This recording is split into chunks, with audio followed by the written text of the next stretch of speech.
All right, look, PrizePicks is America's #1 sports picks app, and it's the easiest way to win cash while you're watching games. Here's how it works. You pick more or less on 2 or more players, and you lock it in.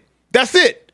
No spreadsheets, no nonsense. If player picks aren't your thing, you can also pick teams now. Winner, spread, total, all in the same app. Team picks are live in 30 states, including California, Texas, my home state, and Florida. Most importantly, new users use code Speakeasy. $5 gets you $50 in lineups for free. PrizePicks. It's good to be right. Ladies and gentlemen, welcome into the Speakeasy, sophisticated sports talk with the best in the game. It's been a long couple of days without you guys, and I missed you dearly. I'm happy to be back here, and I'm happy to be with some of the best guys in the business. I'm the large human being standing behind the bar, nicknamed Carebear, Kieran Hickey Simple, and I am joined here today with a gentleman that made his mark in the National Football League as a special teams all-pro player, 2014 Pro Football Focus. Give him his credit. He then would follow that up by being terrible on the actual football field, retiring after 5 seasons, and then making a lot of YouTube content. It was 4. I gave you 5. He contemplated 5. Emmanuel Acho in the building. How are you doing today? Beautiful people. Y'all could be doing anything. You are hanging with us. We do not take it for granted. Your boy was at Indian Wells this weekend. Went to watch a little bit of tennis. Oh, wow. Went to watch Naomi Osaka do the thing. Shout out to y'all also. Shady McCoy, he got trapped inside his gate. Okay, didn't know where that was going. It's a true story. Trapped in the... He got trapped. Of all the places to be trapped in, he got trapped inside his gate. He is 4 minutes behind. He will be here as we enter into the first conversation. It's a true story. Shady FaceTimes me. He's like, Acho, bruh, I'm literally trapped inside my gate.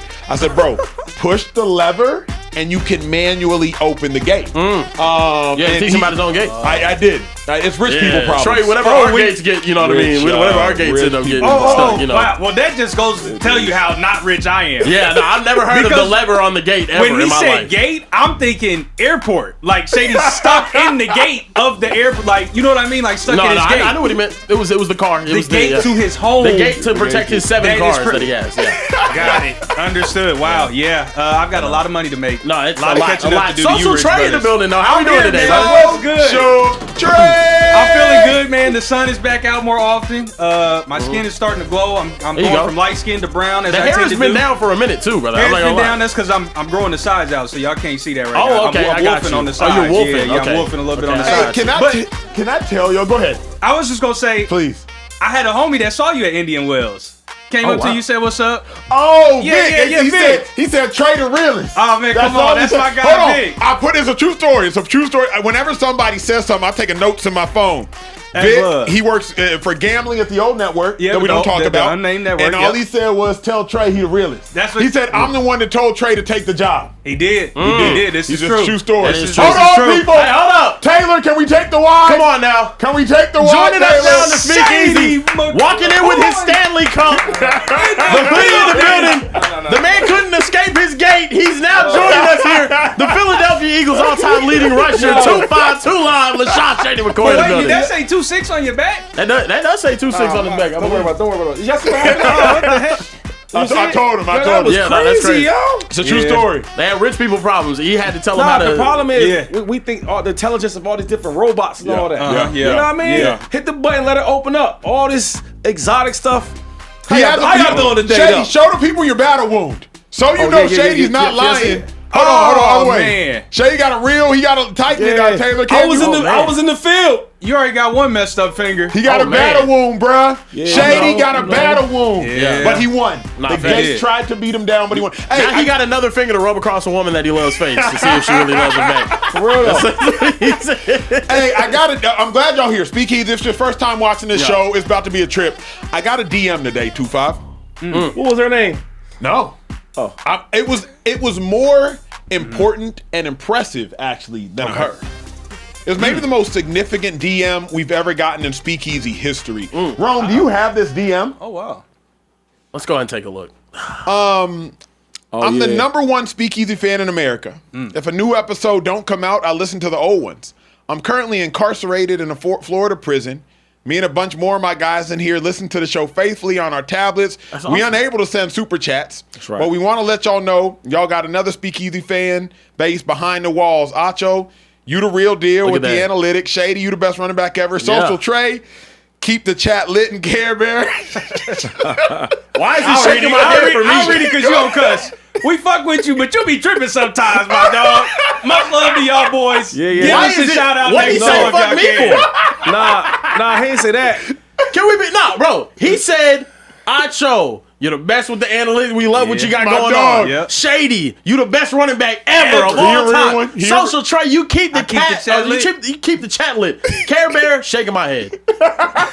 Well, shake my Bro, head. he spent his time incarcerated behind bars to send us a DM. Show love to all three of y'all. Love. Show love saying that they watch the show, and then also to be like, yo, that dude right there, he be tripping. What did I do? But he said Nah, he, you be he tripping. said- Nah, you do be tripping. I be tripping. Oh, wow. Yeah. Yeah, but Come it's on, all it's man. all good.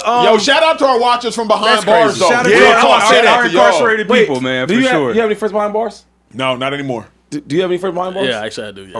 Okay, Trey, I'll show you. Yeah, I do. And other things like they need love too. Yeah, They that's do. facts. You know what I'm That's saying? facts. That's Now, if facts. it's too crazy, then I get it. But if they just did like they broke the law and whatever it is, Yeah. show them boys love. I got a lot of homies back there. Hey, look, when they call, y'all press 5. Yeah. Yeah. right. What yeah, five do? That answers the collect accept- call. yeah. You accept bet. the charges, yeah. How you put money on the books?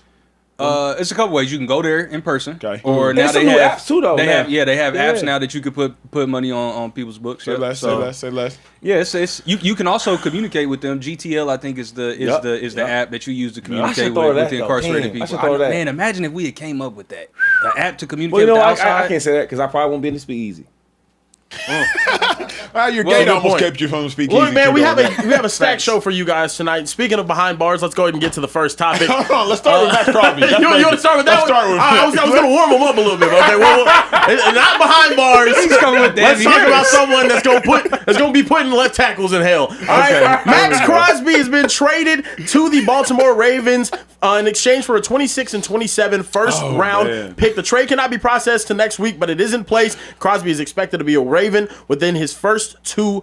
I'm sorry. He's expected to be a Raven following his stint in Las Vegas. Will Maxx Crosby regret the decision to get traded?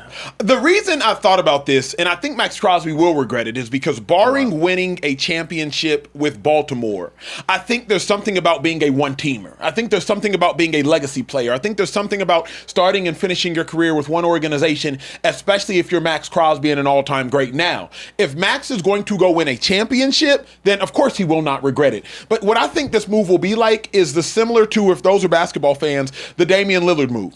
When Dame left Portland, went to Milwaukee, you thought Milwaukee was just one Dame Lillard away. You think the Ravens are just one Maxx Crosby away. Dame goes to Milwaukee. They do not have success pre-injury or post-injury. Obviously, Dame Lillard ends up getting hurt. Dame goes back to Portland to finish his career. If you watch Maxx Crosby's podcast, shout out to what he does on the pod, he already said and told the world, I'm going to finish my career in Las Vegas. I want to finish my career in Las Vegas. So Maxx has already said, I'm going back home. When it's all said and done, I'm finna go back home. But for the time being, I want to go get this ring. If he gets the ring, hell no, it ain't worth it. Forget everything I just said. It's the dumbest take I've ever given in my life. But barring Maxx Crosby winning a ring, there's something about being a one-teamer. There's something about being a legend guy for the staple of an organization, win, lose, or draw. Think Larry Fitzgerald-esque. There's something about just being on that one place. Larry Fitzgerald never won anything of substance in Arizona. He went to a Super Bowl, I think maybe a second year there. After that, he never even returned to but one NFC championship game. It It was like year 6. Yeah, but it's a little different though. First of all, we talking about the Vegas team. That Vegas team. We're Not talking even the Raiders, but the Vegas team. Not even the Raiders, the Vegas team. They're not winning anything in the near future. Let's get that straight. Second of all, as players, we get so caught up in, I got to be with this same team forever. No. I want to be with a really good franchise forever.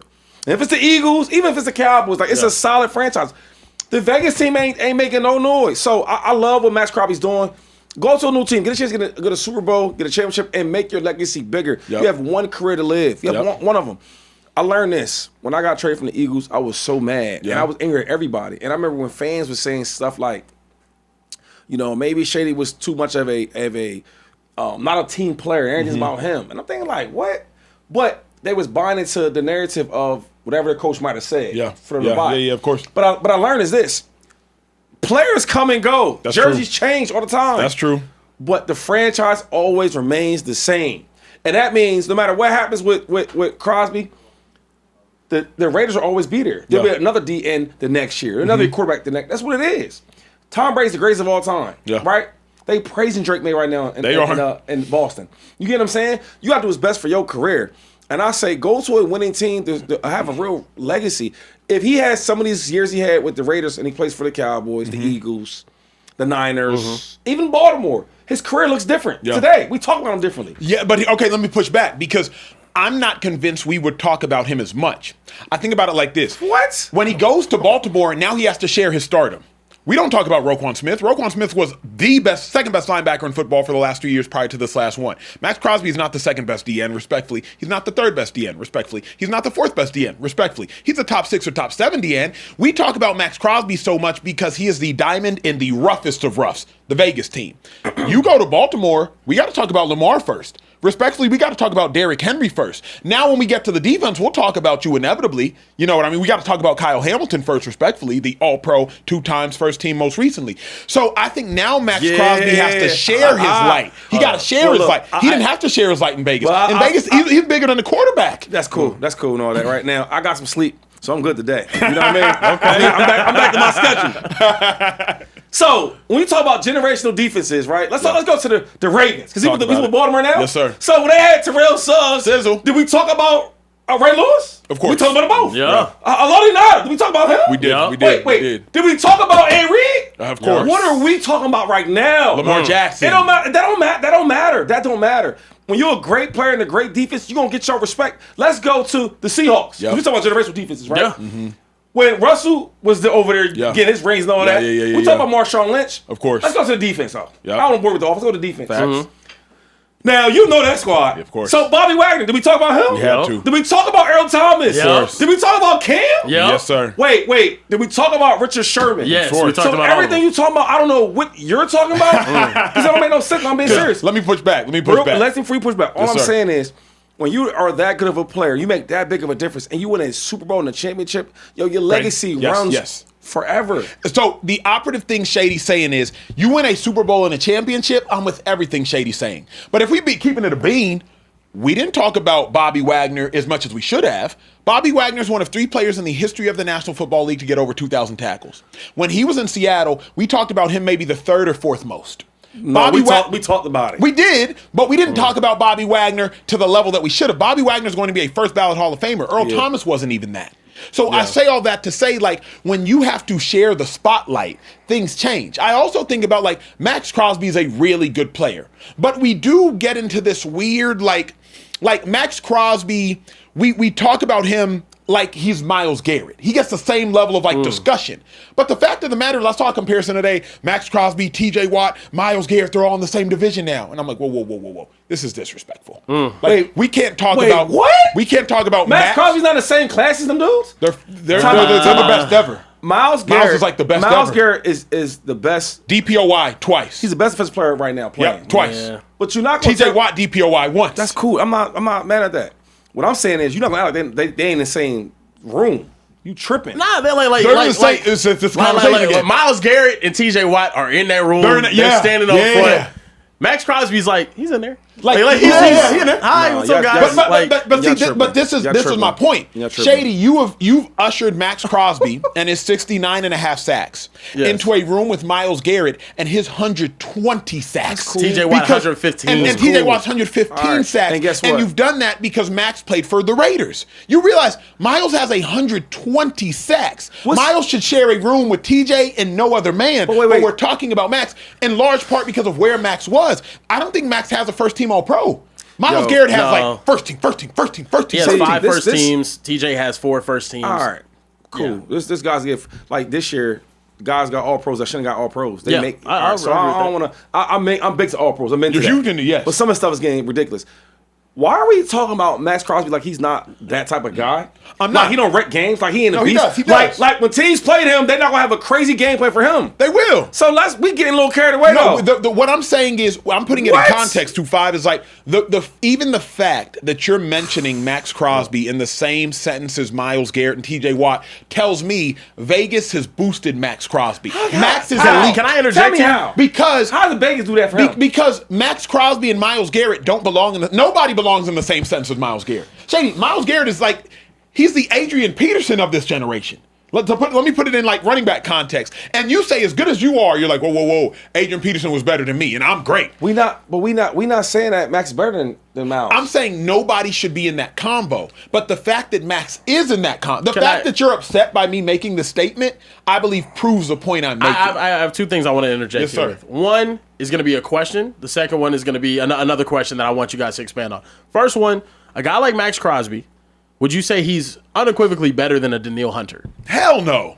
I would actually say at this point, I would take Danielle Hunter as a defensive Hell end. no. Not unequivocally. Not unequivocally. Hell no. I would honestly take Danielle Hunter. Secondly, the Ravens giving up 2 first-round picks for Maxx Crosby. Do you think That was crazy. Do you think they gave up too much to get Maxx Crosby? I think so. Because if you give up 2 firsts, there better be a Super Bowl at the end of that tunnel, at the end of that pot of, that rainbow, if you will. There better be a pot of gold.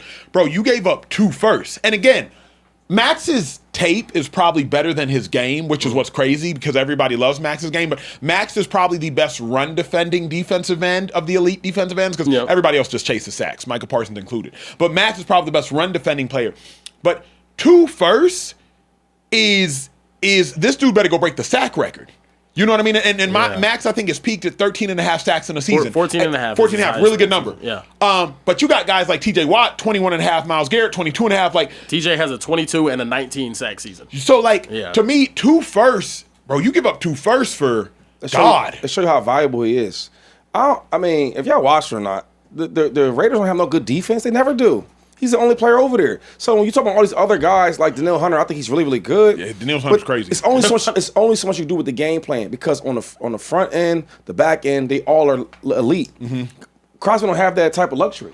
He's not getting no cover sacks. He's not getting that. No, that's true. Okay, That's true. On the other side of him, do you know who his name? What the other DN is? absolutely You not, don't? And no. do you? You probably nobody. Don't worry about it. It's not. He probably does. It's not a SAT question. What I'm saying. I can't name What 3 I'm players saying on the is, Raiders roster. it's easier to game plan for Max because there's nobody around him. Where you got these other teams that have good defenses, you can't just game plan for one player. It's crazy how disrespectful y'all getting with Maxx Crosby. But hold on, what are you hearing, Shady? What I'm hearing he shouldn't is- be in the I think same combo. he's great. I just don't think he's I don't think he's a top 3 defensive end in the He's league. not. He's just not. He's I think objectively there's not, an elite though. tier with like the there's Myles, there's TJ, There's Will Anderson, there's Danielle Will Hunter. Anderson, Danielle Hunter, maybe Micah up in there as well. So 2 dudes on the same. and then I think after that you have the Maxx Crosby. So 2 guys on the same team, they're both better than him. You don't think they help Yes. each other out. But I'm just think about what we talking about. Think Will about- but Anderson hold and on. Danielle Hunter were You got Will unbelievable. Anderson. Yes. Yeah, but I'm saying they go They hand help in each other. hand. But to your point, Yeah, remember, they help each but other. remember, Danielle Hunter had 87.5 in Minnesota. With, to your point, nobody in Minnesota. You're not getting coverage sacks in but Minnesota. so I played against him, right? Yeah. And he was younger. And they would bring him in there just to pass rush. Mm-hmm. Then he started getting rolling and all that. So I look at Max. He came in balling. Max is crazy. I'm playing against Max the is- run. yeah, Max Because is everything y'all crazy. talking about now is sacks. So now we get into this stage where we just care about the stats part of it. But he's playing against the run, and he's playing against, and he's playing on third downs and getting at the quarterback. Like he does it all. The same way like Myles Garrett does it all. When we look at these DNs, we gotta grade them not by what the media says. When we watch our eyes, when we watch the games. If you watch Maxx Crosby, bro, he plays football. Yes. He don't have no reason to play hard because every year they're never in the playoffs. They're always losing. They're at the bottom of the division. Yeah. And for some reason, he always plays hard every single game. That counts for something. Now imagine putting him in a team where they're trying to make the playoffs, where they're in the playoffs, where they're trying to get a Super Bowl.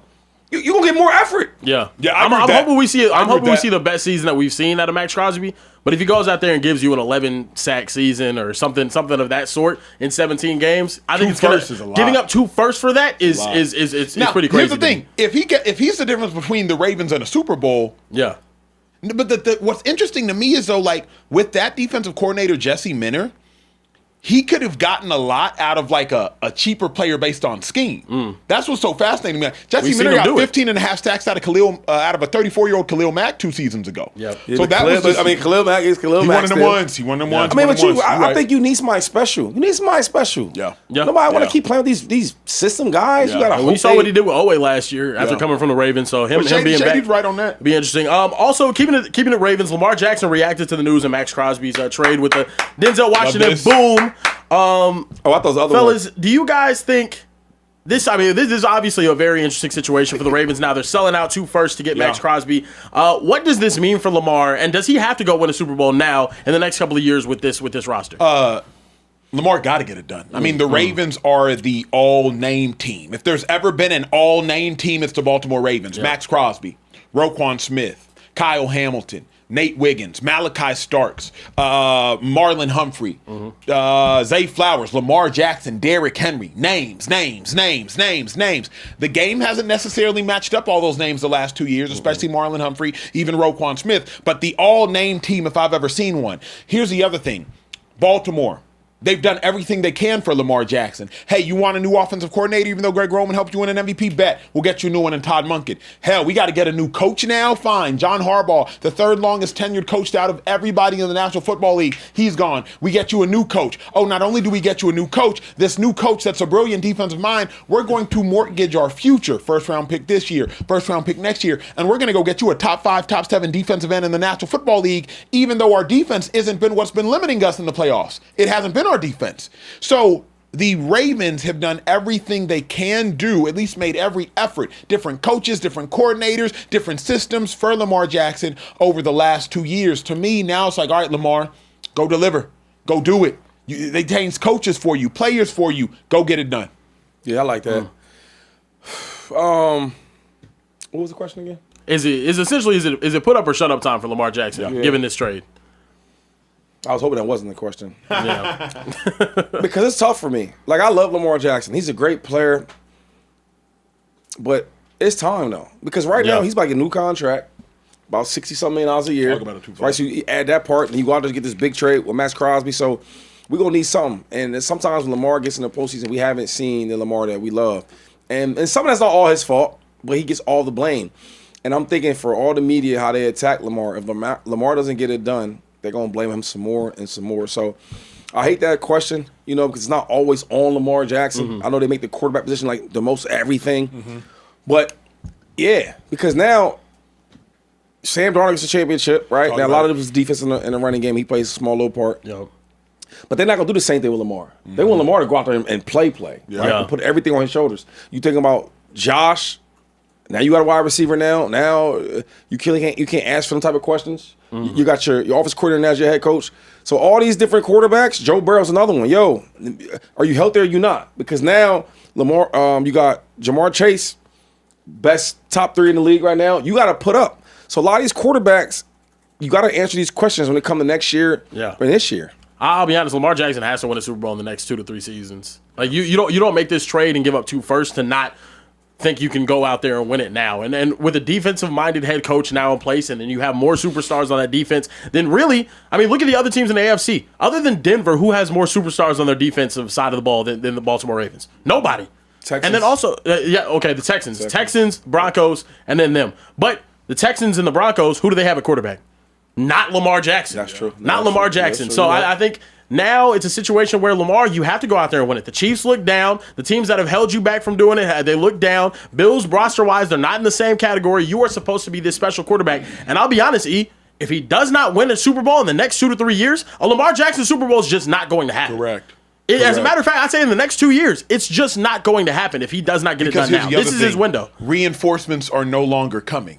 There aren't first-round picks. Yeah. There ain't no first-round pick this year. You have to. There ain't no first-round pick next year. Like, the battalion is not coming. There is nobody coming. It is y'all at war, and that is it. And so when I think about it, like, I also think there's just no more excuse, bro. You got Maxx Crosby on the front line. You got Roquan Smith, who he's still young enough to get it back. I think schematically is part of the issues in the middle line. You got Kyle Hamilton, Nate Wiggins, and I think Malachi Starks is going to upgrade to a really good, if not elite, safety. And you get Madubuike back next year, right? Hopefully. I'm not convinced. He's I've heard healthy? some things. Yeah, I'm not convinced because he had that neck injury. Yeah. But, like, and here's the other thing. Bro, the Ravens have tried, bro. They've taken swings. Rashad Bateman might have been a swing and a miss. They took a swing. First-round pick. Zay Flowers might have been a swing. Nah, he's not a swing and a miss. Zay Flowers, good player. Bro, they went out there and got Derrick Henry. Like, y'all got to remember, they went out and got Derrick Henry, a future first ballot Hall of Famer. Yeah, you're right. So it's like, Lamar, what else do you want, bro? We done got first ballot Hall of Famers on defense. Maxx Crosby, probably a Hall of Fame talent or first ballot Hall of Famer on offense. Maxx Crosby, probably a Hall of Famer on defense. Y'all remember, they traded for Roquan Smith, too. Yeah. Like, I'm not making this stuff up. They went out there and traded for the second best linebacker in football years ago. Went out there and traded for a top 5 defensive end right now. They went out there and drafted a first-round pick, Rashad Bateman. A first-round pick, Zay Flowers. Went out there and traded for a Hall of Fame running back. Goodness, what other team has helped the quarterback I hear that much? right? I hear that, and you're right on paper. That says that. But when we watch the games like this year, against the Bills, Derrick Henry fumbling? I mean, a lot of that too. Yeah. But I'm talking about the playoffs where he threw to his tight end. The tight end drops the ball. Yeah. Right? Mark Andrews is an all-pro type of tight end. Yeah. So when you look at the paper, it's going to show you all these great players, but, players got to play. And then when they don't play, they blame Lamar. So that's what I'm saying. Yes, Lamar could be better, but his supporting cast, they need to help out too. Mm-hmm. Yeah. It's a tricky conversation. I hear it, but also at the same time, when you have this many opportunities with this talented of a roster, you've had the number 2 defense, and you turn the ball over in the playoffs. Like, and look, I understand you're expecting perfection whenever you play Pat Mahomes in the playoffs. I mean, you've seen him, Shady. Whenever you play Pat Mahomes in the playoffs, you know he's not going to turn the ball over on the AFC side of the bracket. You just know he's not going to. So you have to come prepared to be able to play at that level come playoff time. I just think he has to get it done in the next 2 years or it's not happening. But you don't think sometimes we make it easy, our conversation is blame everything on Lamar? No, of course. Even the last time the Chiefs won the championship, they had a great defense, the Ravens did, and the Chiefs put up 17 points. Yeah. But even that, like Zay Flowers, about to score a touchdown. Fumble. And the fumbles a rock. Right? You don't talk about that. I just talked about Mark Andrews dropping that joint. Hit him in his chest. Yeah. Right? Well, my thing is that's also just the culture that's been cultivated, though. Josh Allen gets all the blame for that loss against Denver. I'm sorry, these quarterbacks are going to get held to that realistically standard. speaking, I put 2 playoff games on Lamar. The Buffalo Bills game where he threw the pick 6 away. to Taron Johnson. Yes. Sir. He threw the pick 6 to Taron Johnson. Bills win by 13. Lamar threw a 14-point pick 6. Yep. He's about to score. Taron Johnson, 97-yard interception return for a touchdown. 14-point swing. Ravens end up losing by 13. That was the game right there. Then I put the Chiefs game because the Ravens have the number 1 defensive ball. The Chiefs do not have an offense. Tyreek Hill is now gone. Lamar Jackson, you're having an MVP caliber campaign. And the Ravens defense only gives up 17 points. And I believe y'all lose 17-14. Now, Ravens defense gave up 2 early scores. So it put the Ravens behind the 8 ball. But Lamar Jackson, that was the year where you're hosting the playoffs at the Bank Stadium. That was the year to get it done. Yeah. And if you can't get it done that year, that was the year I think Lamar had a sack forced fumble. Lamar only ran the ball like 5 or 6 times. When Lamar, you were the most dynamic runner at the quarterback position we've ever seen in our lives. Those are the 2 games I put on Lamar. Everything else, Mark Andrews, he drops the ball. That would have tied it. But you could put that game on Lamar. I don't care enough to. I put those 2 games on Lamar. And Shady, you know better than I, you can't afford to blow 2 crucial games like that because playoffs legacies. That's what it all comes down to. It comes down to those I only games. give him 1 game. Which one? The one in Buffalo, that was bad. Yeah. That was bad. But I can't get him other ones to win. I think that Chiefs one, you threw turnovers in the red zone, and I think because of that those are huge momentum shifting plays. Bro, come on, man. He did. He had a pick in the red zone, in the end zone, whenever it mattered. What about the guy? Drops. He fumbles the ball. And Zay. The thing on for the me, 1 yard line. No. That one I'm not talking about. I'm talking about the AFC Championship. The Zay Flowers one, you had the fumble, and momentum was actually shifting in the Ravens' favor. game.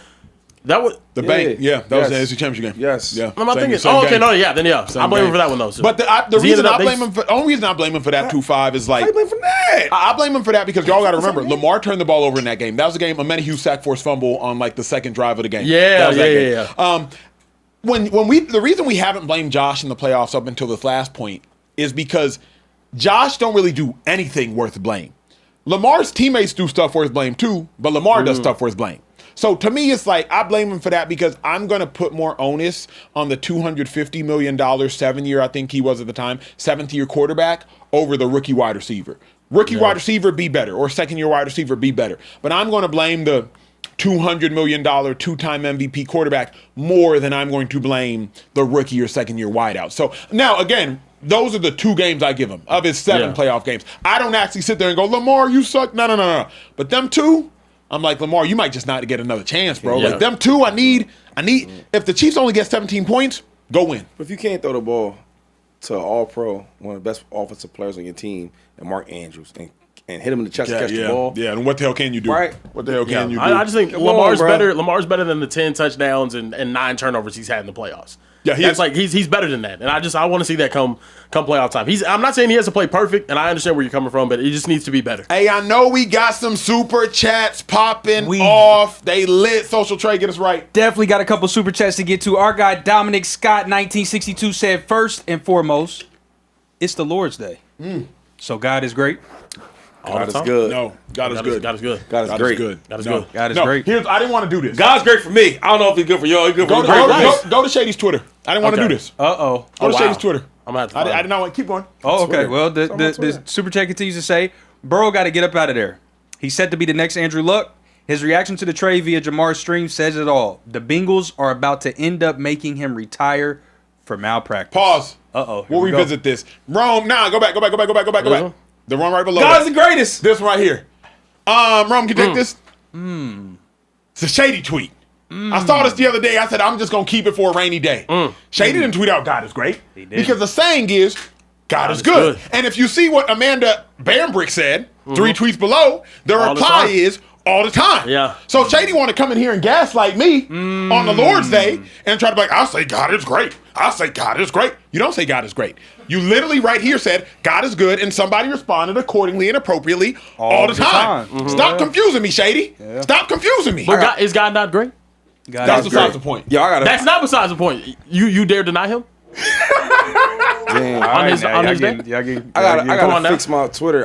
It still got the speak stuff up. I don't even do. I don't know. That's great. I Hey, no. I mean, Now, Shady, you did have a tweet today where you responded to a fake college football media post, though. I had to tell you about that. Oh, that was fake. Yeah, no, it was the Trent Richardson one. You got sent got tailed. got? Yeah, you got sent tailed. So it was this one. It was Trent Richardson weighed in on Nick. It was a fake tweet. About, They did about that with him. Ohio State, too. Yeah, they did that. It's supposed to be on 3, but it's no 3. But guess what? Now that's some real. What you said is true though. No. Watch this though. Okay. Every real ball player out there that really knows about college football, that's played the game, that was really, really good, they know they pay under the table. Yeah, they facts. know that. They've been doing that. So when I read it, I'm like, oh, this is probably real. It's because this is believable. what they Yeah. do. It's believable as hell. You Yeah. think Very they ain't paid Derrick Henry and pay these dudes? Man, Yeah. come on. Then don't let me start, because I don't do no telling. Yeah, you ain't a snitch. You ain't no At cop. all. I ain't no cop. You ain't no know. cop. I'm just saying. Yeah, you ain't no But cop. check this out. But if I really wanted to, and I was like, hey, yo, bro, hey, what's good? Hey, real quick. Tell me about your college experience. They going Come on, man. now, and I know players. Yeah. They're like, yo, dog, I took a pay cut to come to the league. This is before the NIL stuff. Oh. All I'm saying is this, though, and since we talking about it, since you won't bring up the whole thing, because I don't want to Okay, get into okay. it, but I got to get into it. Okay, go Get ahead. into it. When I was at Pittsburgh, I was a bad mother. course. All American, all that type of stuff, All right? of it. All of it. And there was times where I'll be at the dorms, Yep. right? With no food for real. Yeah. Now, luckily Yeah, I had good starving. parents Yep. that made sure I was good. Has to You know what I'm be saying? My easier, too. mom, pops, they make sure I'm good. But I'm thinking like after I go split up all my money for the week with the little Pell Grant they give you Yep. and all that, then what? Because y'all coaches, y'all making millions, right? All them boosters and all that, they got money. They eating steak, lobster, and shrimp. And I'm thinking like you got these kids out there doing all the real work, and That's you true. getting all the benefits from it. Talk about it. So now, when a guy like Nick Saban is such a great coach, he's the greatest of all time and all that, now he can't pay players under the table, and now he can't say, come to Alabama, we won championships. Can't say it no more now. And now we got to pay the players. And when you pay them, now it's an even playing field. You'll never see Alabama dominant the way they did. They don't get all the best players no more. It's not going to happen like that. Yeah. You'll see Ohio State, they'll win the championship some years. Or I want to say Oregon, but they'll be up there. Oregon get a chance. Yeah. No. Who else? Indiana. Indiana's going to be up on there. now. Yeah. Who else? They already got Who one. else? Yeah. You naming all Big Well, I Ten mean, schools. there's- I love there's it. one right behind Trey's head. Wait, Georgia's another one? Yeah, Georgia. Yeah. So yeah. what I'm saying is No, that, you can keep going though. You can. But the reason why I'm talking about it is because now the NIL is such a big thing with the money wise. Yeah. It won't just be one dog that's beating everybody. Yeah. Yeah. Right? Yeah, that's Because right. it plans even field. The playing field is even. Even, yeah. And my thing with Saban is, soon it got like that, you left. Yeah, you left. Yeah. So now we'll never know. But Yeah. I see a guy like Kurt Cinetti. He a great coach. I don't care who you pay. My guy's gonna be well disciplined, well coached, and we're gonna win games no matter what it is. Yeah. Everybody can't say that. So now I can get this all-American player every year. You get what I'm saying? Yeah. So that's I'm why I with like you. it, because now it makes the playing field even, and also everybody wanna go to the pros. Yeah. I look at Acho, right? Now let's say Acho, I don't know, because he was good he was good in college, but he wasn't as good in the league. Facts. Right, but he was always smart. So he had other stuff to do. Now let's say, he didn't do TV right away, or he didn't go to the pros. As smart as he is, he gets all these degrees. He gets some of that money from being a really good college player. Yeah. And now you start your career off at 22 years old with some millions or 900,000. Yeah. You know what I mean? Because I work with a lot of players now. 2-5 Sports. You're going to hear about this week. It's coming out. Come on now. But my thing is, I'm looking at these parents. I'm like, damn, you depend on your son to do everything for you, and he probably won't go to the pros. Yeah. But I'm going to do my best to give him some money so now he can start his life out with a nice amount. Yeah, that's That's facts. good. That's right here on Nick Saban and all that A lot of stuff. SRTs were leaving that Tuscaloosa Where you at, dealership. Trey? We didn't even get that super chat. Yeah. So we'll go back to it. He said, bro, got to get up out of there. He's set to be the next Andrew Luck. His reaction to the trade via Jamar stream says it all. The Bengals are about to end up making him retire for malpractice. Yeah, I mean, it's not looking great for Joe Burrow and the Bengals, but I will say I did just see an alleged picture of him in Vegas with Jessica Alba. So he might be doing okay. But who's that? Joe Burrow. Yeah, that was I Joe Burrow. think Yeah, Jessica Alba got a dude though. Oh, for real? Yeah. She just got divorced. She got divorced? That's what it said in the tweet. Oh, damn. I ain't gonna lie though. If Joe's focused and he's dating her, Oh. Yeah, they was at the poker table together. He gonna have his best Oh, year. they weren't at the fight. They was at the poker. No, table. they was at the poker table. Yeah, that's what I'm saying. They was in Vegas at the poker table. 2 Oh, a.m. nah. And 2 a.m. You bond over poker, Oh, over facts. blackjack. Yeah, blackjack, all that. Yeah. And Yeah. you bond over listen, all that. and Yeah. now He if can't keep getting away with this. he go home at night and he got that, he gonna be good, bro. As far he gonna be focused. Yeah. He I gonna got be my locked in. football, I got my woman. You know Yeah. what I mean? I'm gonna be more healthier. I'm gonna be training harder. Yeah. Okay, Yeah. Joe, I see you, Joe. There's That's like a smart. 19-year age gap, though. How y'all feel about that? I y'all? can't It's tell. Jessica Alba. Okay. All right. Yeah. I just asked the That's question. how I feel about it, Trey. I just asked the question. Last Keep super going. chat we got, Superb Vision said Daniil Hunter has Will Anderson and Derek Stingley in the secondary. Max Thank you. produces on his own. No, before Thank you. You got to remember, Daniil Hunter got to the Texans 2 years ago. He had 87.5 sacks in Minnesota in like 8 years before Absolutely. 2 years ago. Where all he had was Harrison Smith back there. Not true. Yeah. It's not true. What? Then He had tell me another gangster elite pass rusher. Do you know what that is? Or you want me to tell you talking that about too? Jared Allen way back in the gap? Try it again. No. Uh-oh. Hold on. Last name starts with a G. Help you out. Oh, Everson Griffin? Come on now. Everson Griffin was cool. He wasn't a gangster elite pass rusher though, Shady. Bro, he was good. What are you He was talking cool. He was cool. He probably had okay. He probably had 70 sacks. about? I don't know when. I know Neil when he- got 2 All-Pros, and he's Before Minnesota, Daniil had a 12.5 sack season. Before Minnesota. 14 14.5 Houston. before a Houston. 14.5 sack season. Another 14.5 sack season. A 16.5 sack season. A 12.5 sack season. We Miles say he's nice though. Max Crosby has not had a 15 plus sack season yet.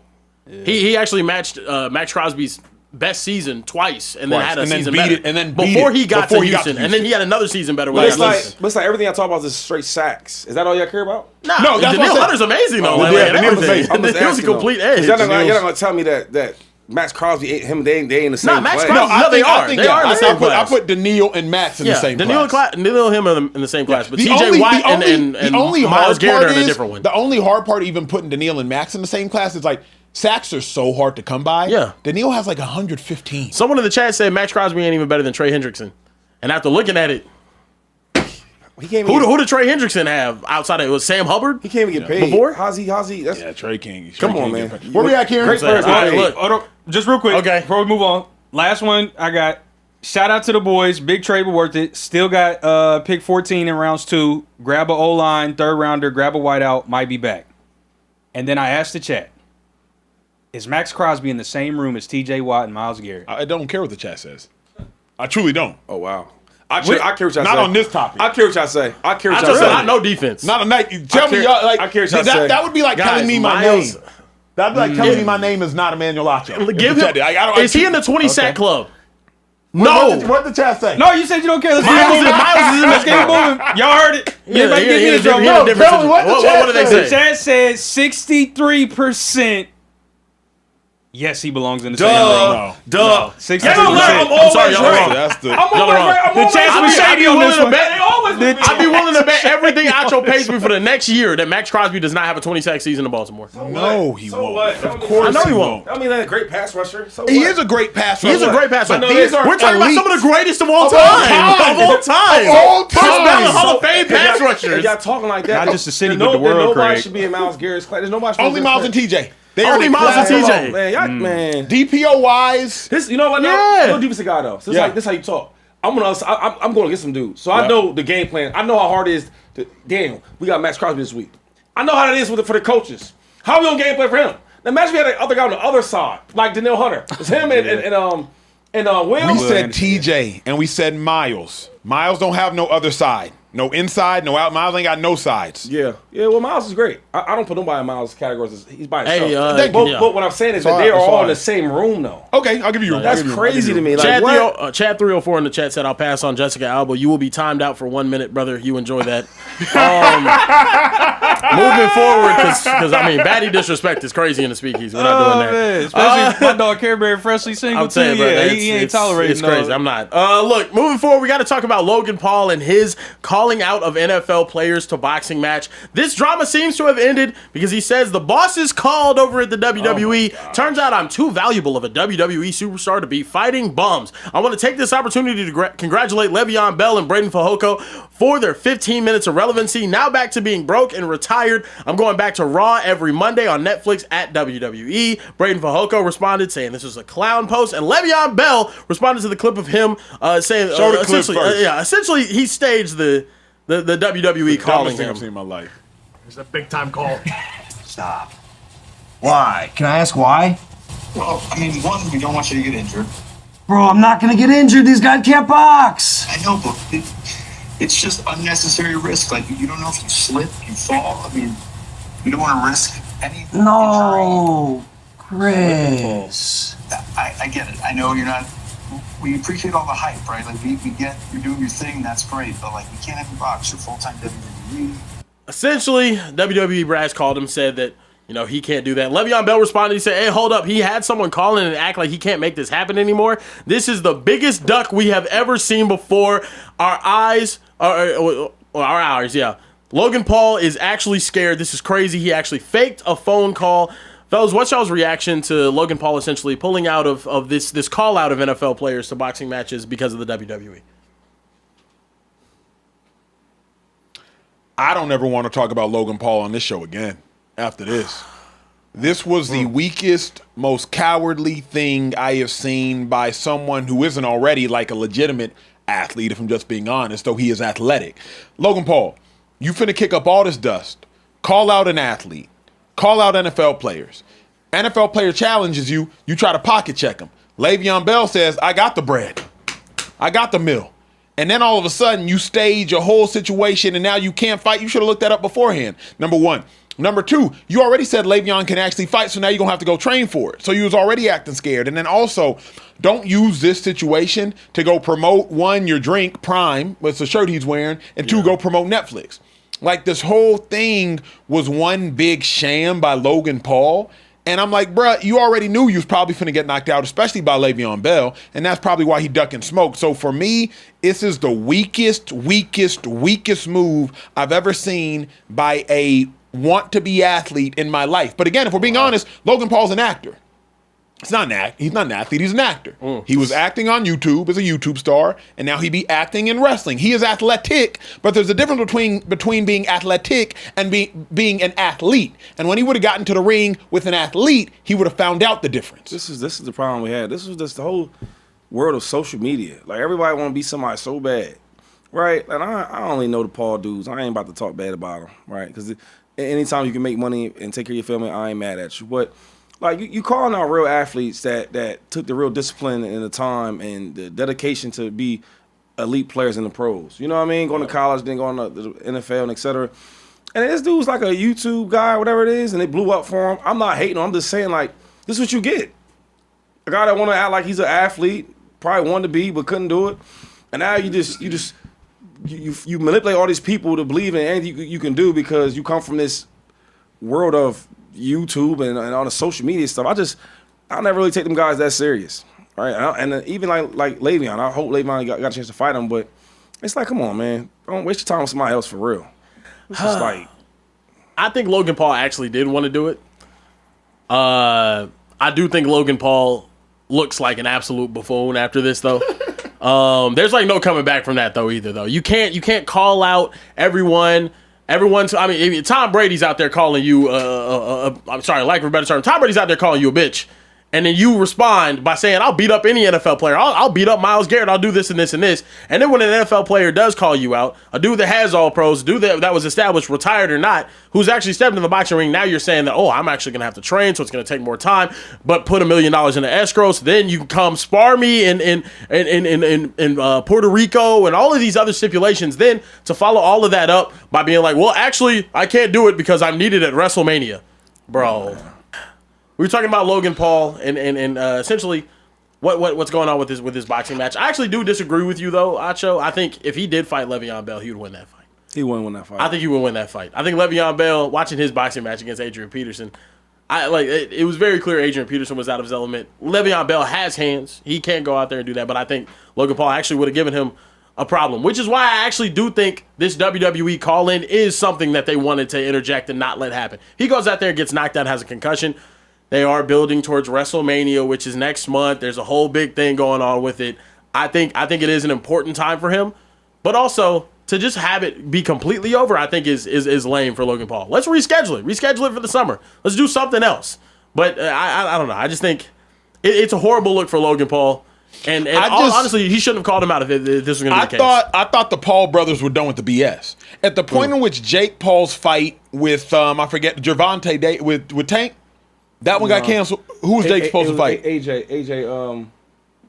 Because he ended up fighting Anthony Joshua. Yeah. But at the point in which the first Tank. one, with Tank got canceled, Paul, and then Jake was like, man, I'm finna do whatever it takes to get into the ring. Even though I'm getting into the ring with a bigger, stronger, more athletic, legitimate boxer, I'm like, okay, bet. The Pauls are actually about that action.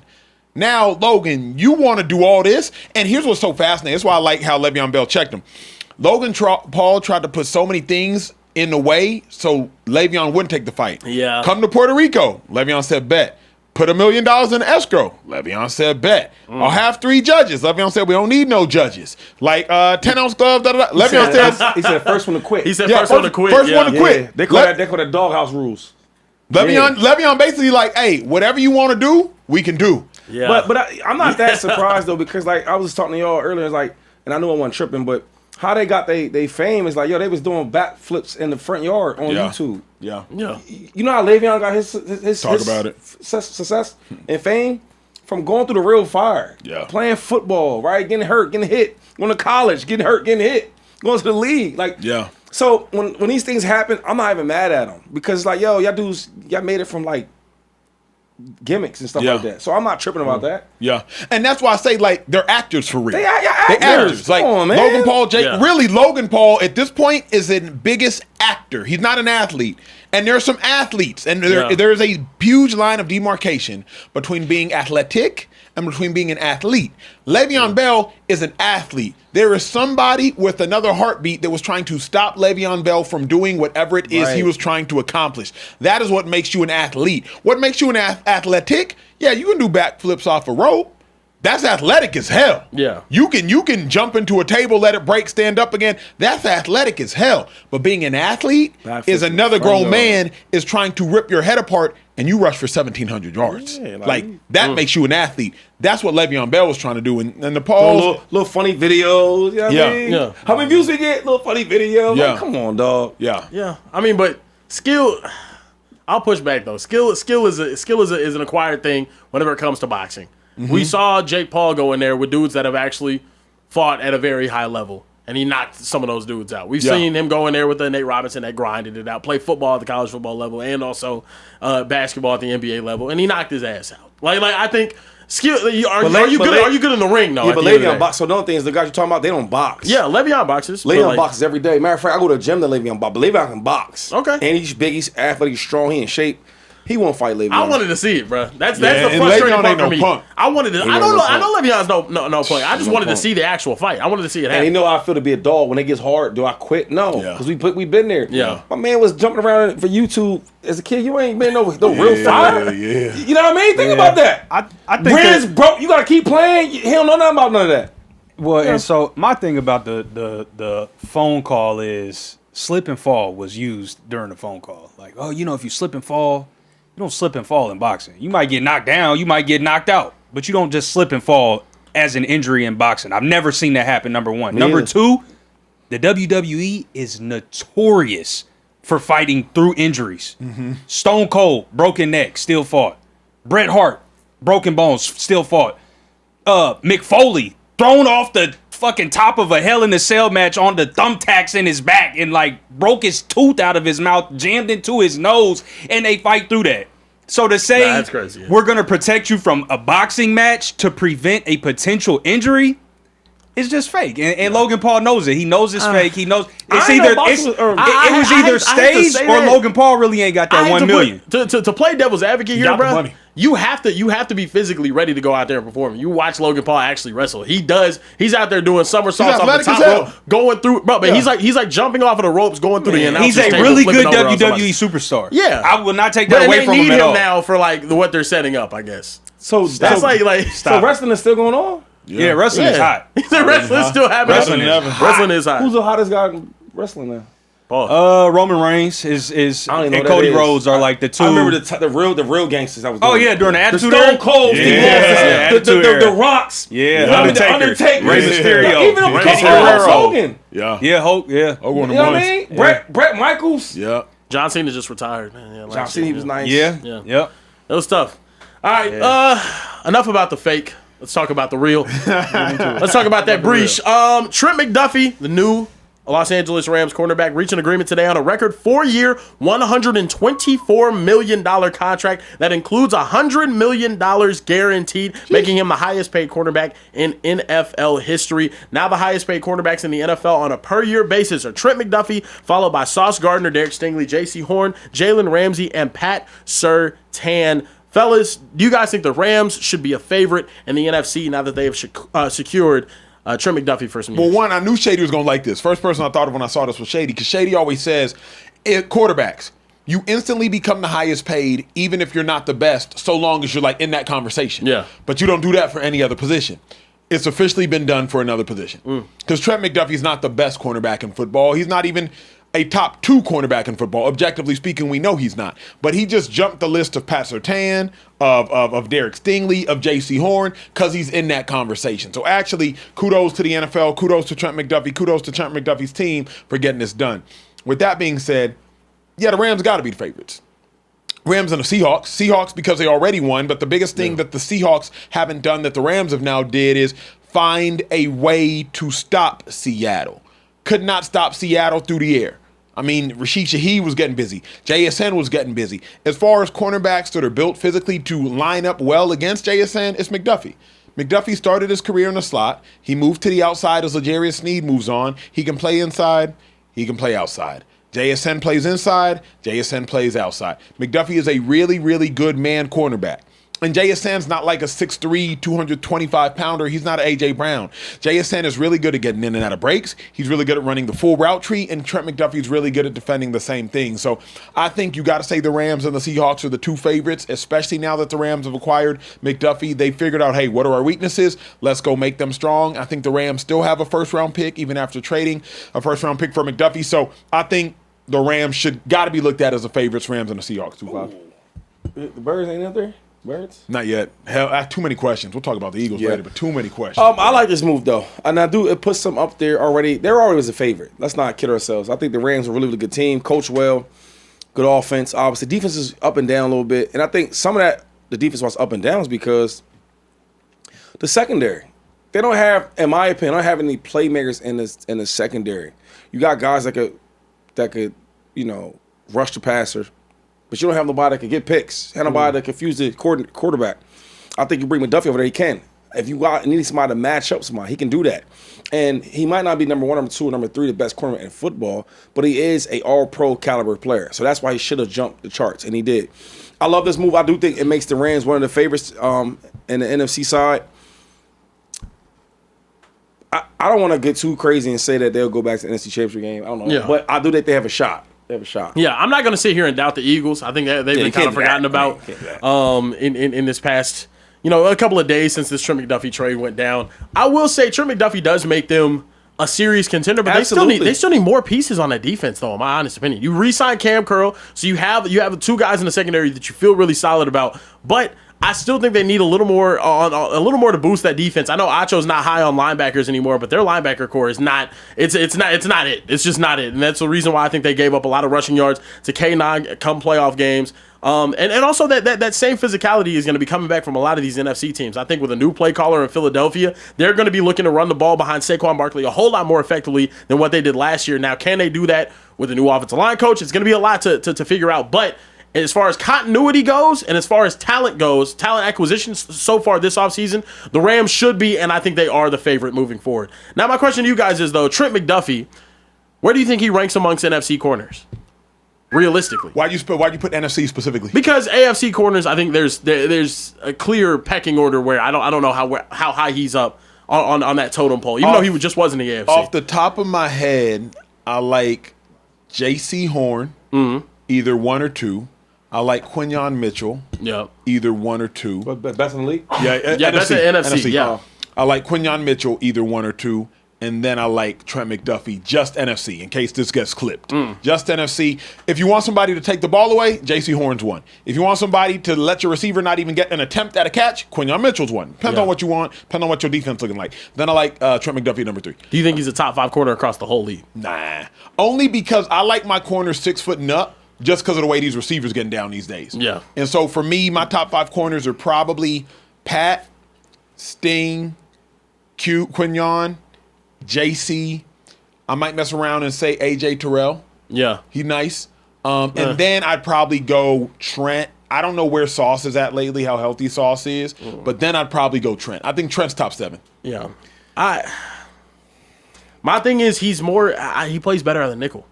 He just does. And whenever we put him outside, especially against number 1 wide receivers, which you're going to see a lot of on the NFC side, bro, against the Cowboys, he was getting torched. He was getting cooked. It's I don't know. You're saying Witherspoon? Yeah, Witherspoon's in there as well. But the thing about it, when you think about receivers in the NFC, especially if A.J. Brown chunks the deuces, we'll get there later. NFC receivers, they be in the slot.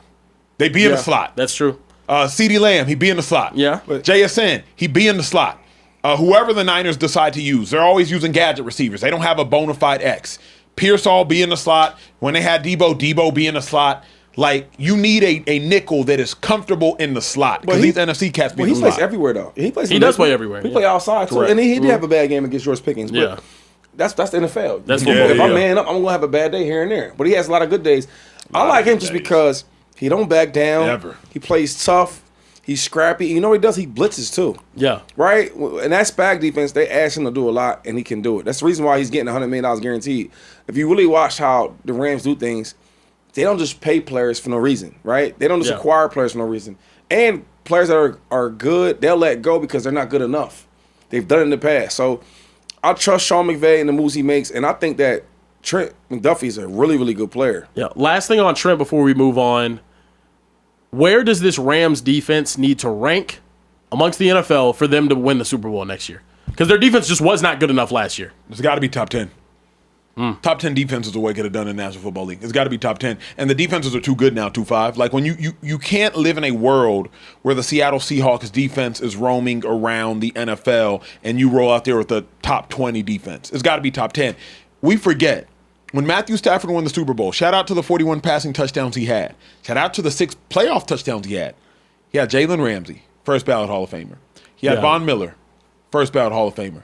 He had Aaron Donald, the Hall of Famer of all Hall of Famers. Yeah. So even when Matthew Stafford did finally get it done, and we're going to talk about Stafford this and Stafford that, y'all got to remember, he had Aaron Donald, Von Miller, and Jalen Ramsey.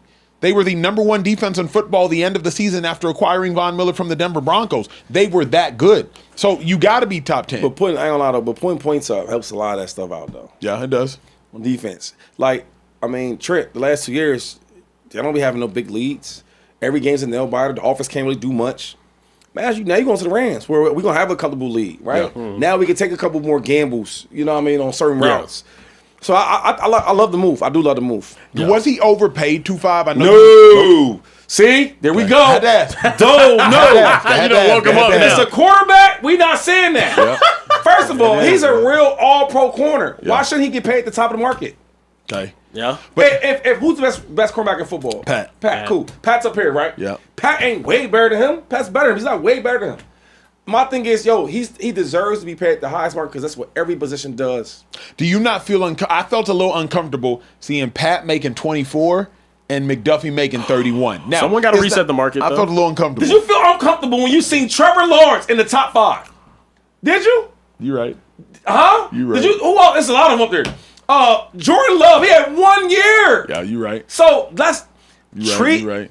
every position like you treat the quarterback position. Yeah. Please, that's all I want. After what we've seen out of Sauce the last 2 years, does it make you uncomfortable that Hell he's yeah. he's Sauce- making $6 million more a year than Pat is? Sauce was drafted to New York, had a really cool name, and had a really good rookie season.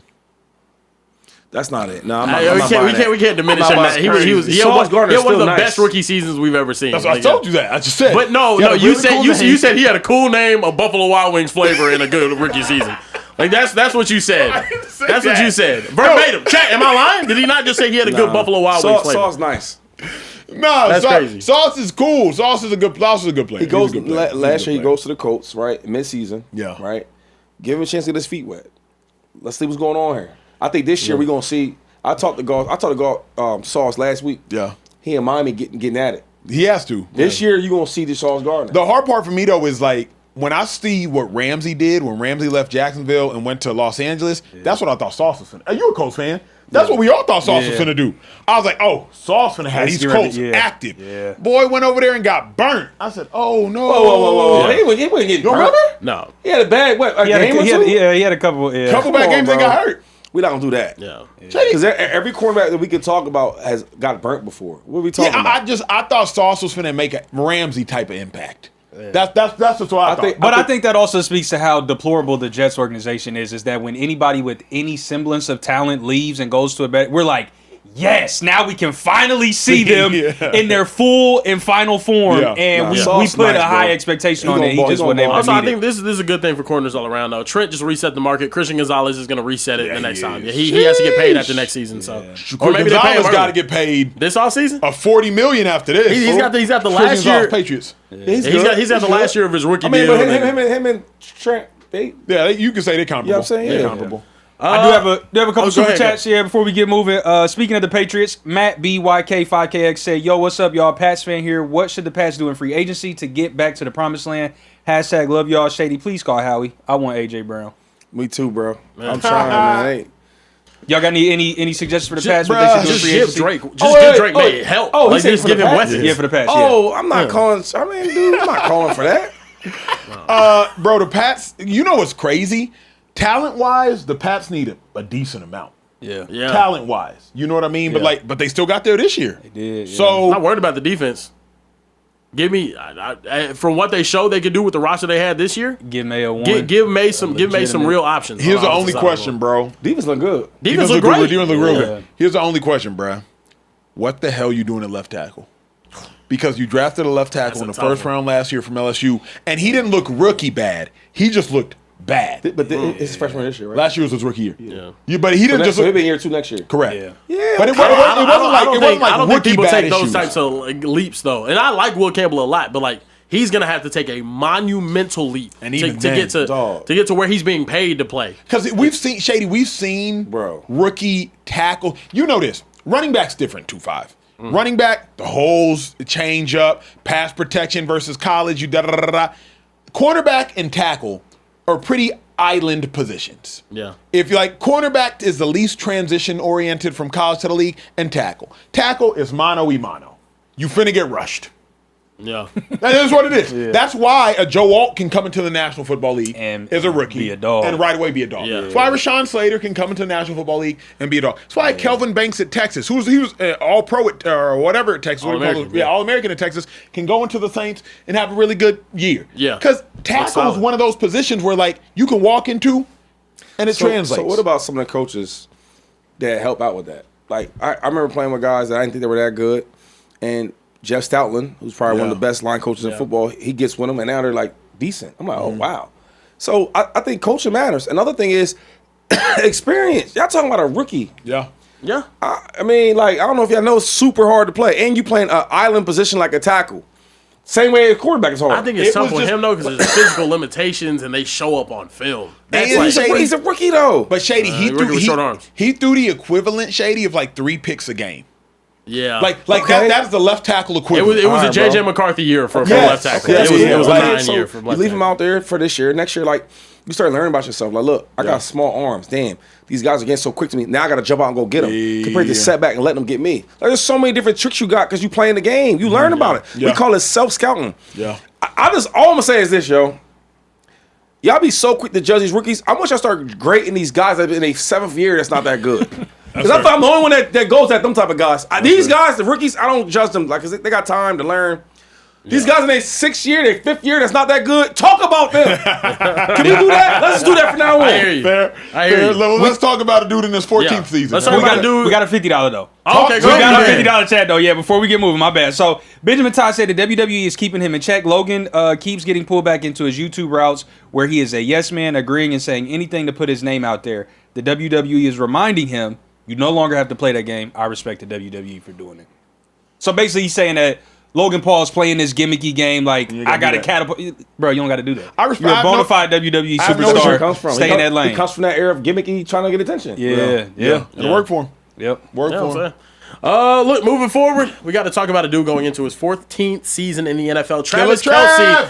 Kelce. He says that he's going to be returning for his 14th season. However, it's uncertain if that 14th season is going to be played with the Kansas City Chiefs, as his representatives are expected to talk with multiple teams. Do you guys think Travis Kelce should play for a different team this upcoming NFL season? He can't. Shady, you play with Trav, but I mean, I don't want to see Trav in another uniform besides the Chiefs uniform. You've already got all the records. You've already got all the money. You've already got the billionaire wife. You have everything that anybody could ever want. Yeah. And you already have a career post-football waiting for you where you will make more money than you made in football. If you're finna play anywhere, it got to be for the Chiefs. It's got to be Chiefs or bust.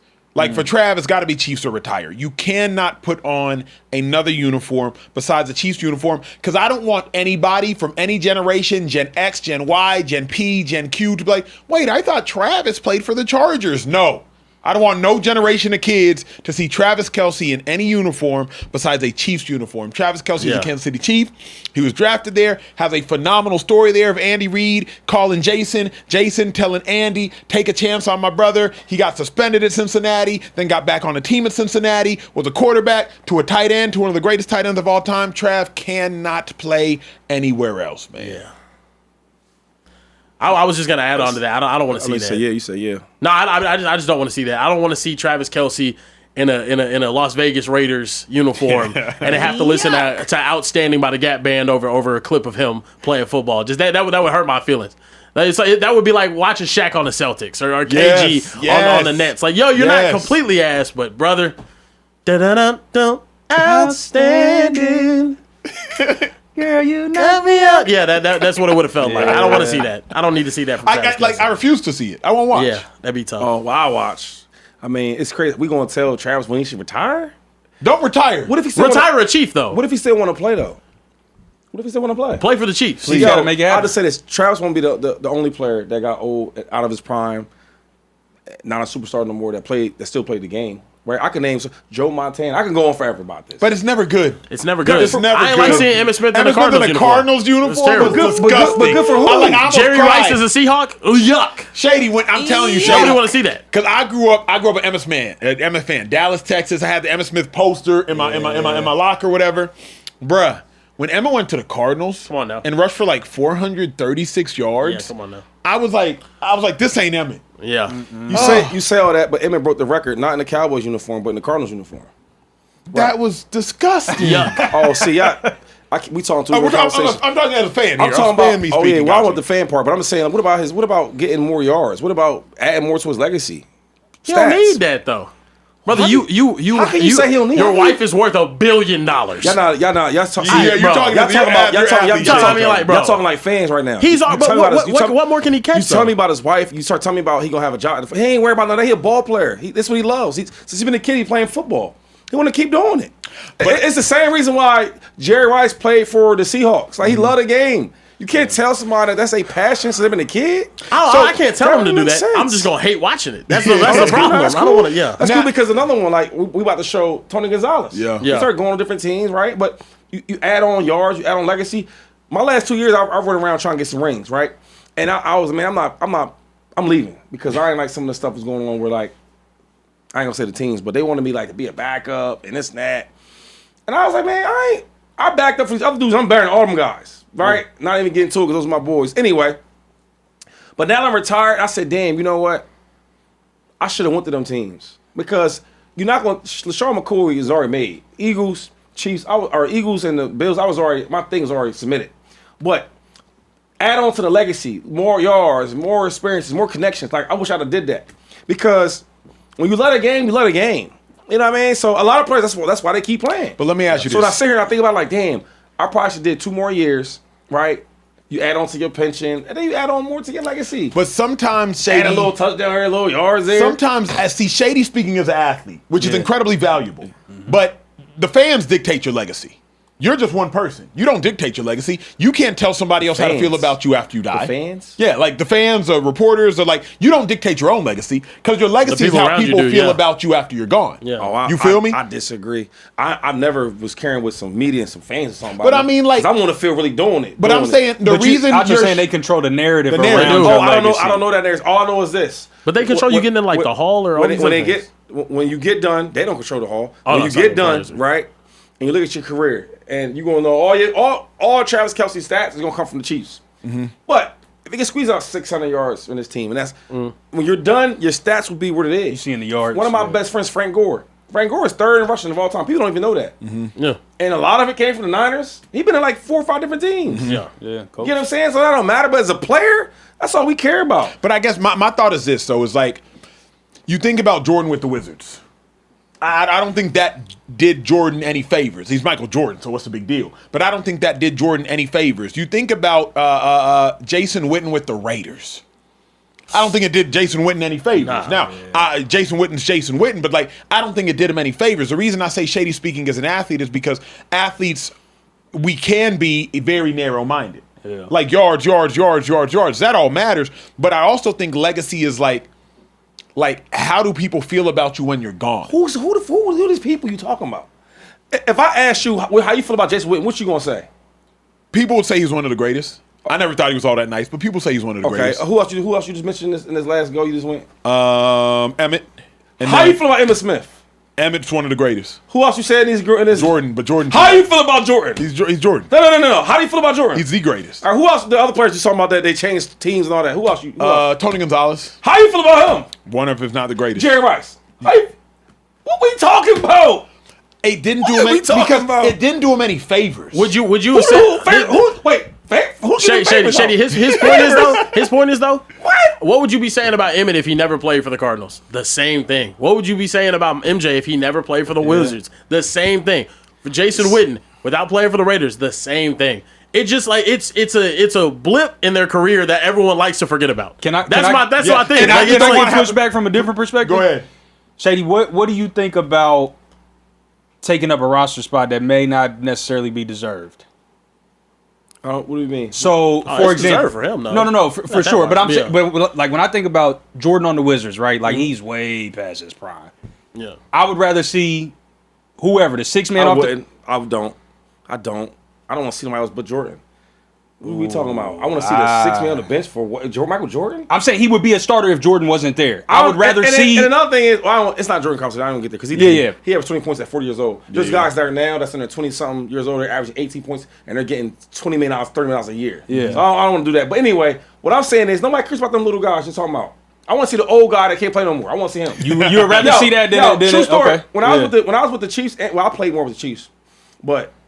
Let's go. I'll do the Bills or the Bucks. When I was with the Bucks, I didn't play really at all. Right? I would have. They would give you 2 plays, 3 plays a game just for the respect part.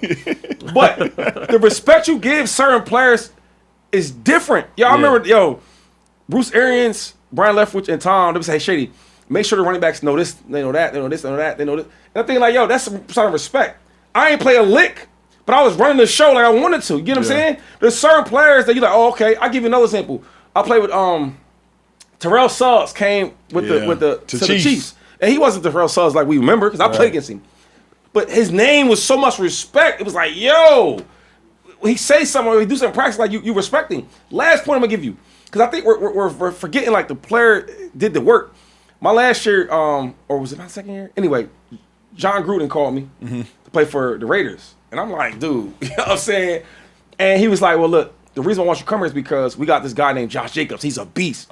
He says, but he don't really get pushed. And we need a guy that got a name to get the pushing. And I'm sitting there like, okay. So he's, even though I'm not going to play that much, but me saying something to you like, yo, young, you being lazy as shit at practice, step it up. I ain't even going to play. Yeah. But me saying that to you, going to respect my word of mouth because who I am. Yeah. Does that make sense? Yeah, that's facts. So we look at this two different ways. The name is the respect part. Forget about how good you was playing. You know what I'm saying? That's facts. Does that answer your question a little bit? Yeah, it does. Yeah, I just think about like if you were still thinking from the athlete perspective. If I'm the guy on the bench and I gotta watch this old wash, and I'm not saying Travis Kelce's wash because he's not. He can still get out there and get you some productive numbers, but I deserve to be in. And now I gotta say that he's getting in the way of my money for what a retirement tour, some legacies because the namesake because he did it because he earned that. Yeah. So you care more about the old wash guy than the young bull trying to get his. I care about people putting that real work in. That's why the whole Jake Paul stuff is like, that's gimmicky stuff. Yeah. I went through the real fire in real life. So I respect them type of dudes. Yeah. He earned that right. He earned that. Yeah, that's fair. Yeah, that's fair. Where we at with it? Look, man, moving forward, we got to talk about my quarterback. So Dak Prescott and his fiance have reportedly called off their wedding over a massive prenup standoff. After securing a historic $240 million contract, Dallas Cowboys quarterback Dak Prescott and his fiance Sarah Jane Ramos were supposed to be celebrating their upcoming April wedding. The rumor is that Dak spent the last few months pushing hard for a rock-solid prenup to protect his new bag, and she flat out refused to sign it. That underlying tension finally boiled over into a massive screaming match right on the yacht, leading to their entire wedding being permanently shelved. If she really walked away just because he wanted to protect his contract, did Dak actually dodge a massive bullet here? Can I give a hot take? Wow. But before you get a hot take, how they know all this stuff? This is I don't know what that. The whole second half of that is a funny tweet.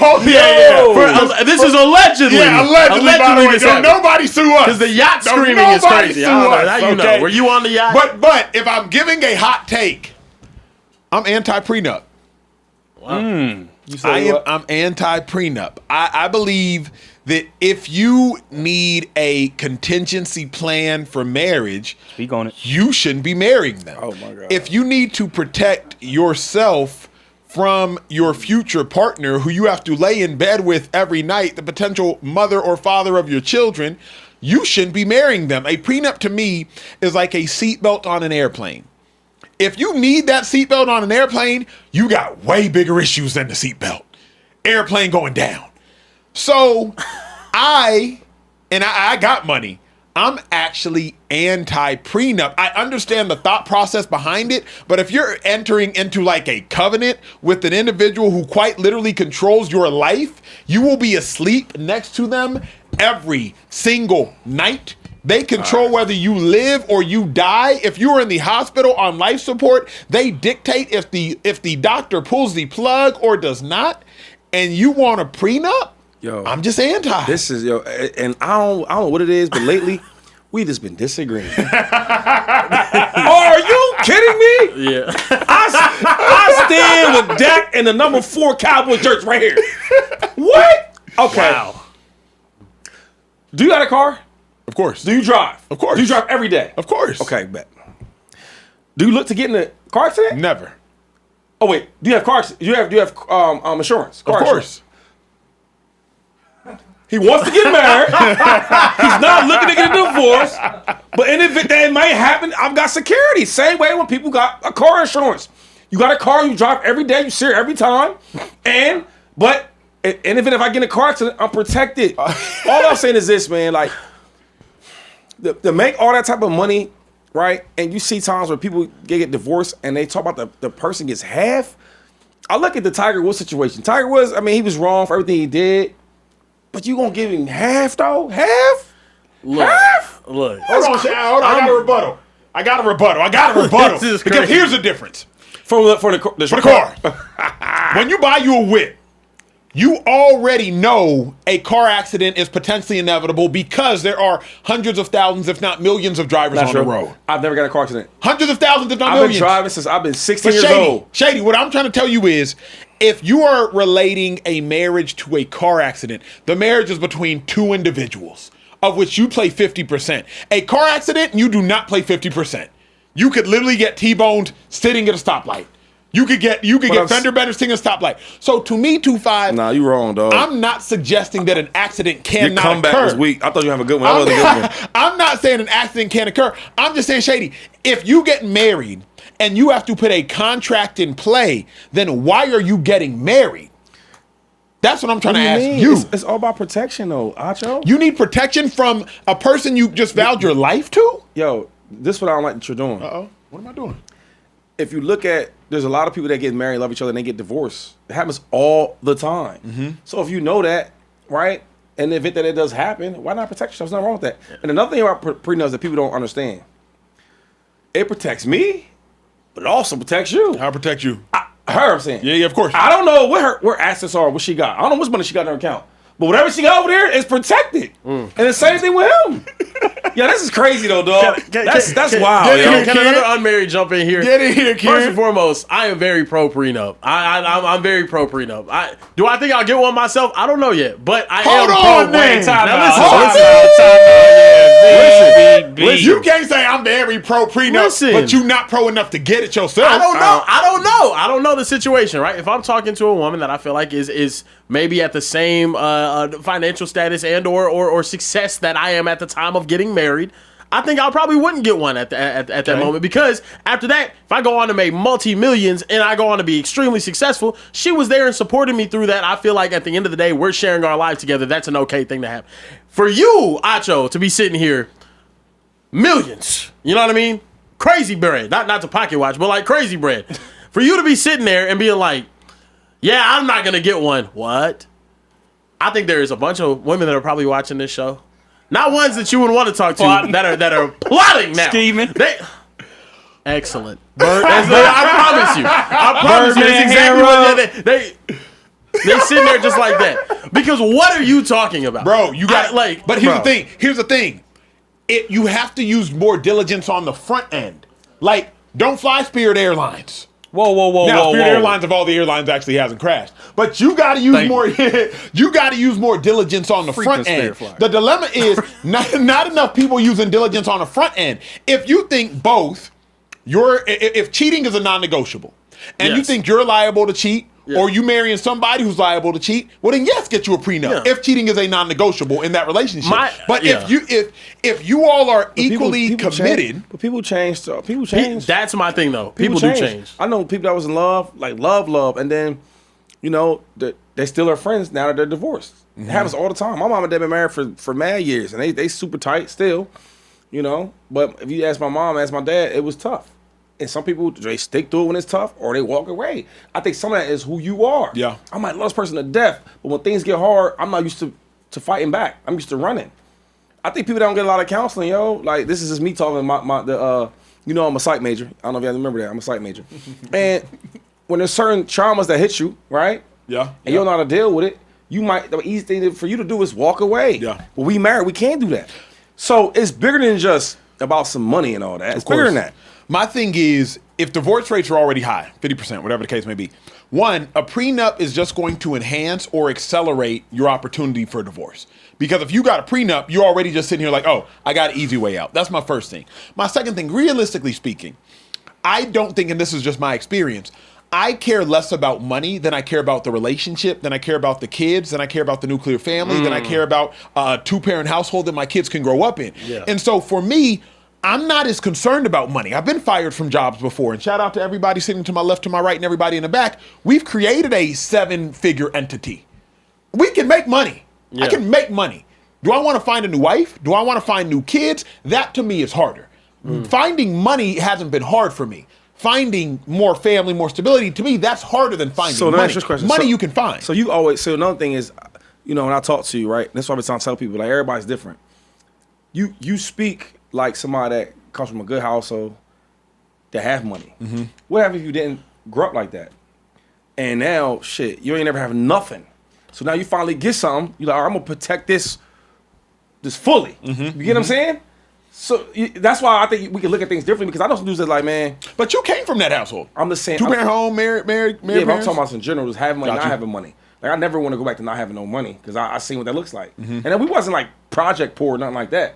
I'm just saying, I know people that had $0, Okay? And now they got money, they want to protect it. Another thing I want to ask you is, because you said like you can always make money again and all that, right? But what if your financial advisor said, look, man, everything he tells me, I believe, because I never want to go back to not having no money at all. And you see all these horror stories about these athletes. If you notice, the 4 things that they go broke, divorce is one of them. Child sports and all that's one of them. Investing in restaurants. Oh, wow. And I think the last one is like gambling or something like that. So knowing that divorce is one of them, and your financial advisor, you pay all this money to protect all your assets and build this big kingdom you got of money. And he says, yo, we gonna get a prenup no matter what. You believe in him. You trust in him. Yeah. So why won't you do it? Go ahead. Can I push back on two things for you, Shady? I'm signing that thing, man. The married man. So number one, the situation you brought up where sometimes the love just grows apart, right? It happens. I don't think you, in theory, should need a prenup. If we can end the marriage amicably, then we can walk away and it doesn't have to be vitriolic. It's like, never, I want 50% of what you got. Real quick, but it never happens like that, though. No, you can't say never. When two people love each other and they just grow apart, that is a very different what about divorce than somebody that got caught cheating but if or had a mistress. But if you have all this, and I don't have as much, but we're together, so it's like we have it all. Yep. And then you take your piece, you got all your big stuff, and I got my little bit of stuff. Yep. She might not like that. Yeah. Or he might not like whoever it is. So, bro, that happens. Yeah. We are human beings that have real emotions. Yep, that's true. You know what I'm saying? Yeah. So now she's like, well, he or she, my life will be different. Now, I'm watching what I'm buying. I'm watching my monthly spending. But with you together, I never watched that. Yeah. That matters, though. Okay, so then my second pushback would be, why get married? That part. Because you want to be with it. Because No. Ain't no because I want it. No, it ain't no because That part. why get married? Bingo. Why just not stay single? Stay single. Just live Just be in together. a partnership. Do all the married things. You know what y'all Be doing? together. Live together. Do all the. Just could don't see get how married. good- Shady. I keep saying it. You guys are living in this black and white area. Y'all don't live in the gray. Like the real world where people got real feelings. But okay, yeah, that's it. If You can have real feelings and not get married. But hold on. But to Shady's point, if we want to talk about real feelings, you also have to acknowledge what a prenup is communicating. Yeah. Now, From the jump as whether the or not foundation you care of your about marriage. communicating that is one thing, but a prenup is communicating, hey, there is a chance this ends. Well, also, and to me, I don't want to step into something that is not the foundation you want your marriage built with a on. chance of it ending. Yo, what's Yeah. yo? Let me ask a question though. Go ahead. Y'all for real to y'all too, because y'all really on this topic. Give me 2 things in life that's guaranteed. That's guaranteed is going to happen. Death. That you know is going to happen. Death. That's it. Taxes. That them 2 things. Yep. So you can guarantee that these things are going to happen. Yep. That's it. That's it. So everything else you can't guarantee. I want to be with her forever because I love her. But I can't guarantee you that's always going to happen. But can't I? You can't. But can't I guarantee you if it's not a You I just want to told- be with you, Come I on. love you, You it just will told, end. no. You just told me. Good, 2-5. You and your license guy with the good hair just told me. My dog back There's only here. 2 things in life that's guaranteed. Yep. Right? Correct. So you can't talk about no other guarantee than that. You get what I'm saying? Fair. You're protecting yourself. So, Okay, let me so chime in. then Just protect here real quick. yourself from marriage. Chime Just in. don't get Listen, married. Let me behind chime the in bar. here real quick. Just because we live in the United States of America. Yes, sir. We do. The divorce rate in the United States of America high. is very high. High. It's an estimated 41% of first marriages almost will end 50. in divorce. Second and third marriages, that number climbs to 60 and 73% will end in divorce if that happens. Now, obviously, we all don't foresee that circumstance being for ourselves, but Wait, could you say the latter half of that stat again? second marriages are a 60% chance of ending in divorce. So Third it marriages- increases it after increases the first after one. the first one. Yeah, I'm gonna Yeah. just bank it. Yeah, No, I'm no, just no. bank it. Please No, continue. I'm saying, but listen. Please continue. But still, first marriages, Yep. the estimated 41% of them end Yep. in divorce is what they're saying. So I mean, 61% of, I'm sorry, goodness gracious, my numbers. Yeah, 69%. I said 59. 59. What am I saying? I can't okay. know my name. Oh, look, 59% of marriages will be successful, Yep. but the other 41% will be ending in divorce, according to these studies, right? My thing is, I can control me. I am the only person I am in control of. True. That woman could fall out of bed, hit her head, and her brain chemistry could be altered. Next thing you know, I'm not the person. She doesn't have the same value. Whatever it is, things could change. Yeah. And if I don't think I'm gonna get one simply because I think I'm gonna get with someone before I end up making all of the crazy money. But I think if you're in a situation like a Dak Prescott where you just signed a $240 million deal He already has 2 children with a woman. The woman is going to be financially taken care of. If you're in his situation, if you're in a situation like Acho, I think you should do your due diligence to protect your assets moving forward. Simply because people can change, and you already have a pre-established amount of wealth that you're walking into this relationship with. Somebody call on me.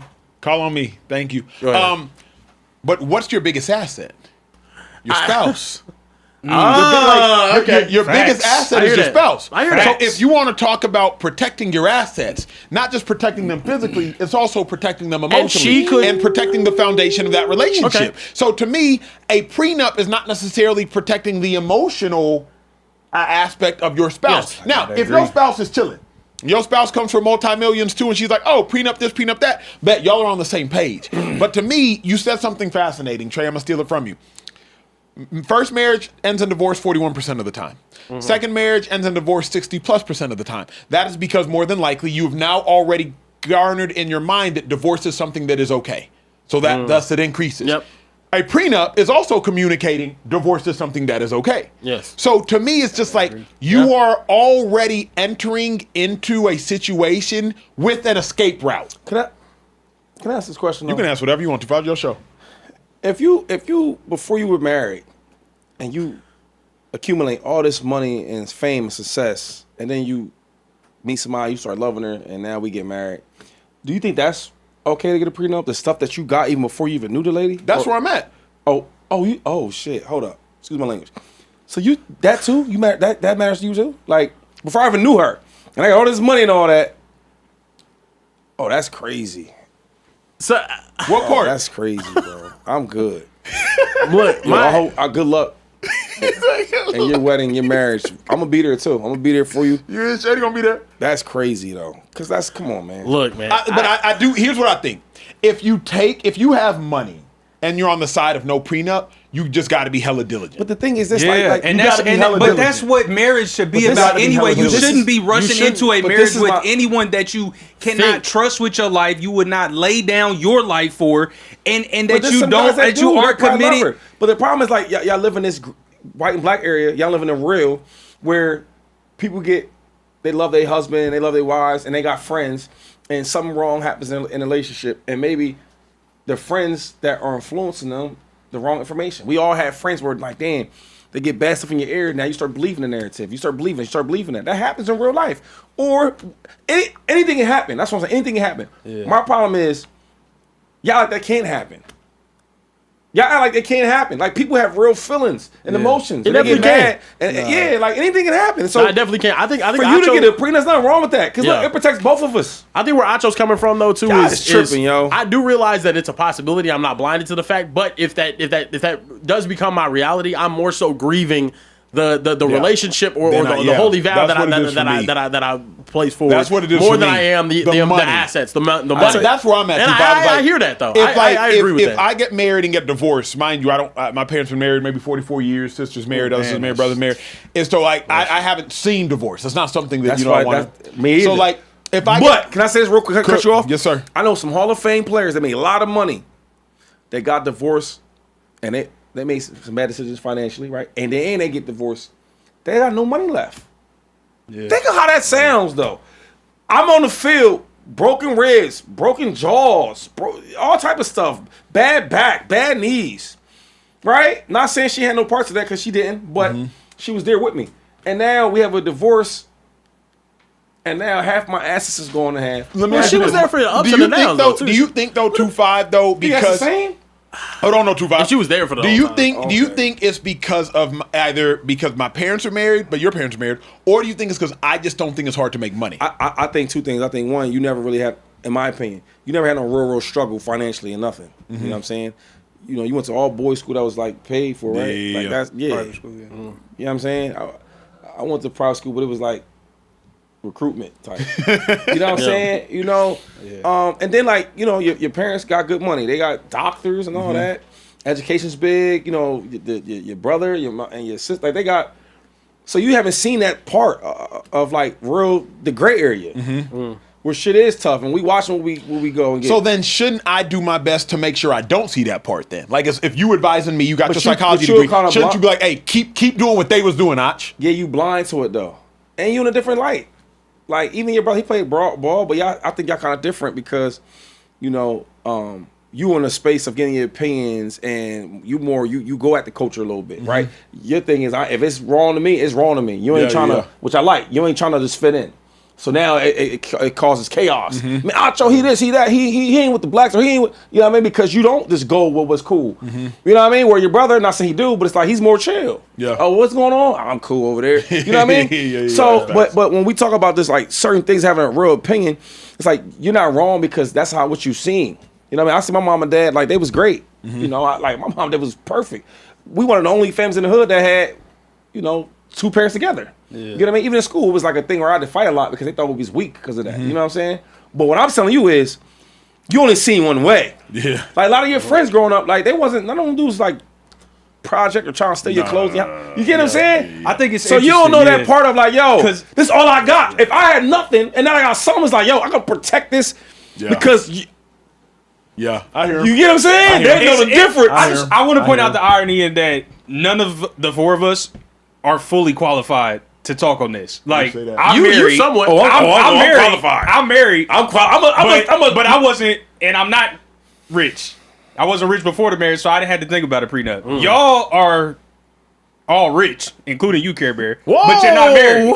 So we all like just kind of partially there to speak on it, but none of us can really wholly speak on it. But our chat feels like they can. So no, the chat is going crazy. They was calling y'all suckers. I get that all the time. That's crazy. If loving your wife makes you a sucker is crazy. Y'all call me a lollipop, a dum-dum, whatever you want to call. I'll be a sucker for my wife. I ain't call you that. Yeah, that's crazy. You know, if you did, it might be a sucker. Huh? A sucker? Yeah, they called me a sucker. Said I was a simp. That don't even resonate in my mind how you could be a simp. They called y'all married, man. They called y'all simps? It's called a simp. I didn't say that. They called y'all suckers? Suckers. Yo, I didn't write that. Dum-dums and lollipops, man. What else they say? What'd he say? He get too much enjoyment in this. Hey, what else they call y'all? I didn't say that. What else they say? Oh my gosh. They said I'm Simp King. They said, oh man. They called you a simp? Simp King. That's what they called me, man. I would never call That's you what that. they called me, man. Hey, listen, man. Social Troy chimed in with a $10 super chat saying Acho is not a real Nigerian.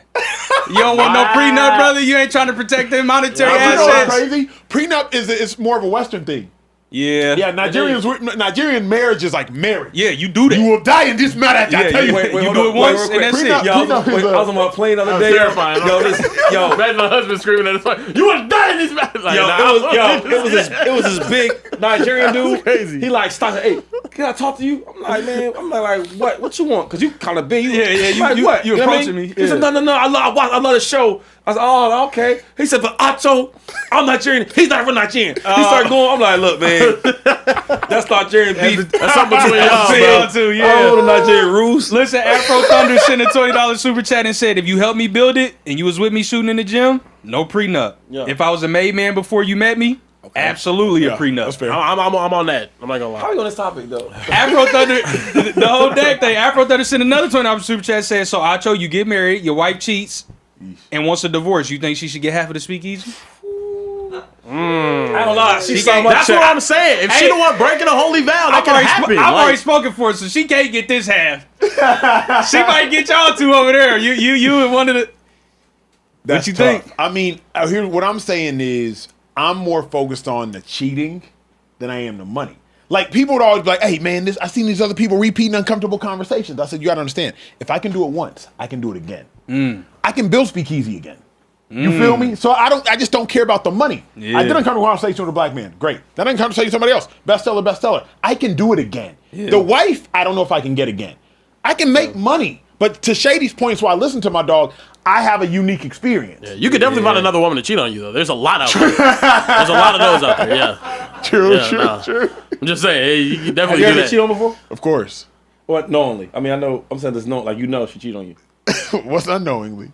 Like something like you find out later down the line. Like you find out later on. Like maybe you didn't know. While you were in it. Not Like in real time. we can't all say we've never been cheated on. We maybe just didn't ever find out. I thought it might have happened. I've never found out that I was cheating on. That's what I'm saying. So like actually like damn, like I know she cheated on me. Oh no. Okay, have you? No. Not that I know of. You. What about you, Shady? Nah, I'm a real true player. I ain't never been cheated on. That you know of. That you know of. Yeah, that I know of. That you know of. Yeah, that me and God knows about. Last one I got is dogs barking. Brother said not getting a prenup is like having a no sweat bet and option not to use it. You gonna look like a fool if you lose all your money when you could have protected yourself. Shout out to PrizePicks. Go Shout out to Speakeasy. PrizePicks. Go Speakeasy. We need that. We need y'all. Where you There's at, someone, Karen? there was one more that I wanted to get to. Talk to me, DJ bro. Jackson sent a $20 one. He said, "How does it feel, Carebear, to know that the only way a cowboy was gonna get a ring is get shut down now?" It's just we couldn't even get Dak a ring, bro. Like non-football related. This is his one. best That was a tough one. Look, we got to keep it pushing. Let's talk about a team that does have rings. The Philadelphia Eagles. They have reportedly received trade calls from. About defensive tackle Jalen Carter, and also Ian Rappaport put something out there saying that a potential AJ Brown trade does not sense a lot of momentum towards an AJ Brown deal. At this point, after the Bills traded for DJ Moore, fellas, if you're the Eagles, are you considering trading AJ Brown or Jalen Carter? I was thinking about this. Like, who's more valuable to the Eagles today? I think AJ Brown. I think A.J. Brown's more valuable to the Eagles because the Eagles' offense is the one that's the question mark. The Eagles' defense since Vic Fangio's been good. Jalen Carter didn't have a great year last year, and he missed the last several games of the season. The Eagles' defense was still good in his absence. I think Jordan Davis is ascending. He's not necessarily the player that Jalen Carter is, especially as a rusher on third down. But I think the Eagles, I trust more on defense than I trust on offense. That's why, to me, A.J. Brown is a greater value add than Jalen Carter. But I thought this was going to be an interesting debate, so I was like, 2-5, what you think? Yeah, it's tough. To be honest, I don't know if I'd have paid Jordan all that bread like that, right? I guess I see he's a good kid. They love him in the locker room. Jordan Davis is smart. He's getting better, right? He worked on his body. He had a dominant year this year. But Jalen Carter is so good, man. Like, so now you're not going to pay two guys in the middle that much money. So you're probably going to move Jalen Carter. And then A.J. Brown's like, yo, A.J. Brown's a dog. Yeah. And he's proven every single year for the most part. I don't know. I mean, I wouldn't want to trade A.J. I mean, I think A.J.'s so good. But somebody's got to be moved because you can't pay Jalen Carter more money than you paying Jordan Davis. True. Right? And A.J. Brown got that big deal still. True. I don't know. That's a tough one. This question has we got me, so many good players. Yeah, facts. Now this question has me perplexed. Let me tell you why. If the Eagles really are fielding trade offers for a Jalen Carter, that to me is a terrifying sign because it means to me you have a very, an incredible young defensive tackle who's a top 5 defensive tackle in the league, unquestionably, whenever he's playing his best. But after this past season, whether it was the spitting to start off the season, whether it was bad games, whether it was missing games, whatever it was, it just was not a good follow-up to what we saw out of him last year. And I believe, honestly, when he's on, he's a top 3 defensive tackle in the league, if not one of the best, if not the best, in the entire National Football League. I would 100% coming into today, before hearing about these rumors, say A.J. Brown can go. I want to keep Jalen Carter. I have a top 3 dude in the defensive interior, and he's the heart and soul of stopping that run game, getting after the passer. He creates so much havoc. But now, to hearing this, it's concerning.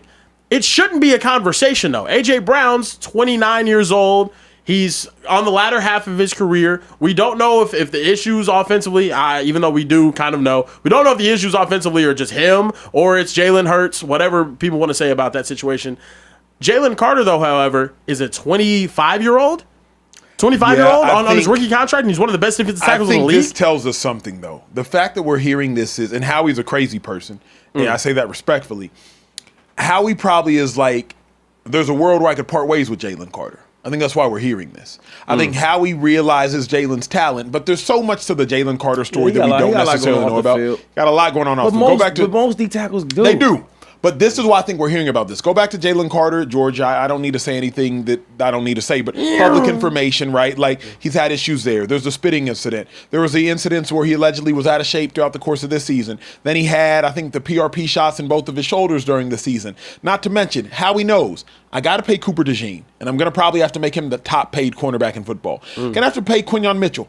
Probably got to make him the top-paid cornerback in football. There's a world where I want to retain Jalen Phillips. I'm probably going to have to pay either Nolan Smith or Jalix Hunt eventually, and Moro Ojomo is actually a really good defensive tackle. Remember, the Eagles let Milton Williams go, who was a starting defensive tackle for the Super Bowl attending Patriots. So I think Howie's like, as good as Jalen Carter is, there's a world where we will still have a championship defense without Jalen Carter. And can I afford to pay Jalen Carter top D tackle money, Quinyon Mitchell top corner money, Cooper DeJean top corner money? I think Howie knows, Shady, I can't pay all of those people top money. But my thing with Jalen Carter, all them guys you name, in my opinion, he's the most disruptive and the best out of all them guys.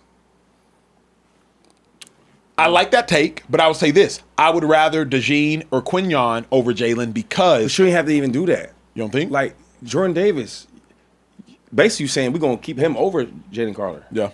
I think that's the decision. Howie And I'm thinking, I don't know if I like that. I think as a off-the-field concerns, maybe Jalen Carter because he gets a little wild, right? Yeah, you know, and Jordan's not that. But as far as on the field...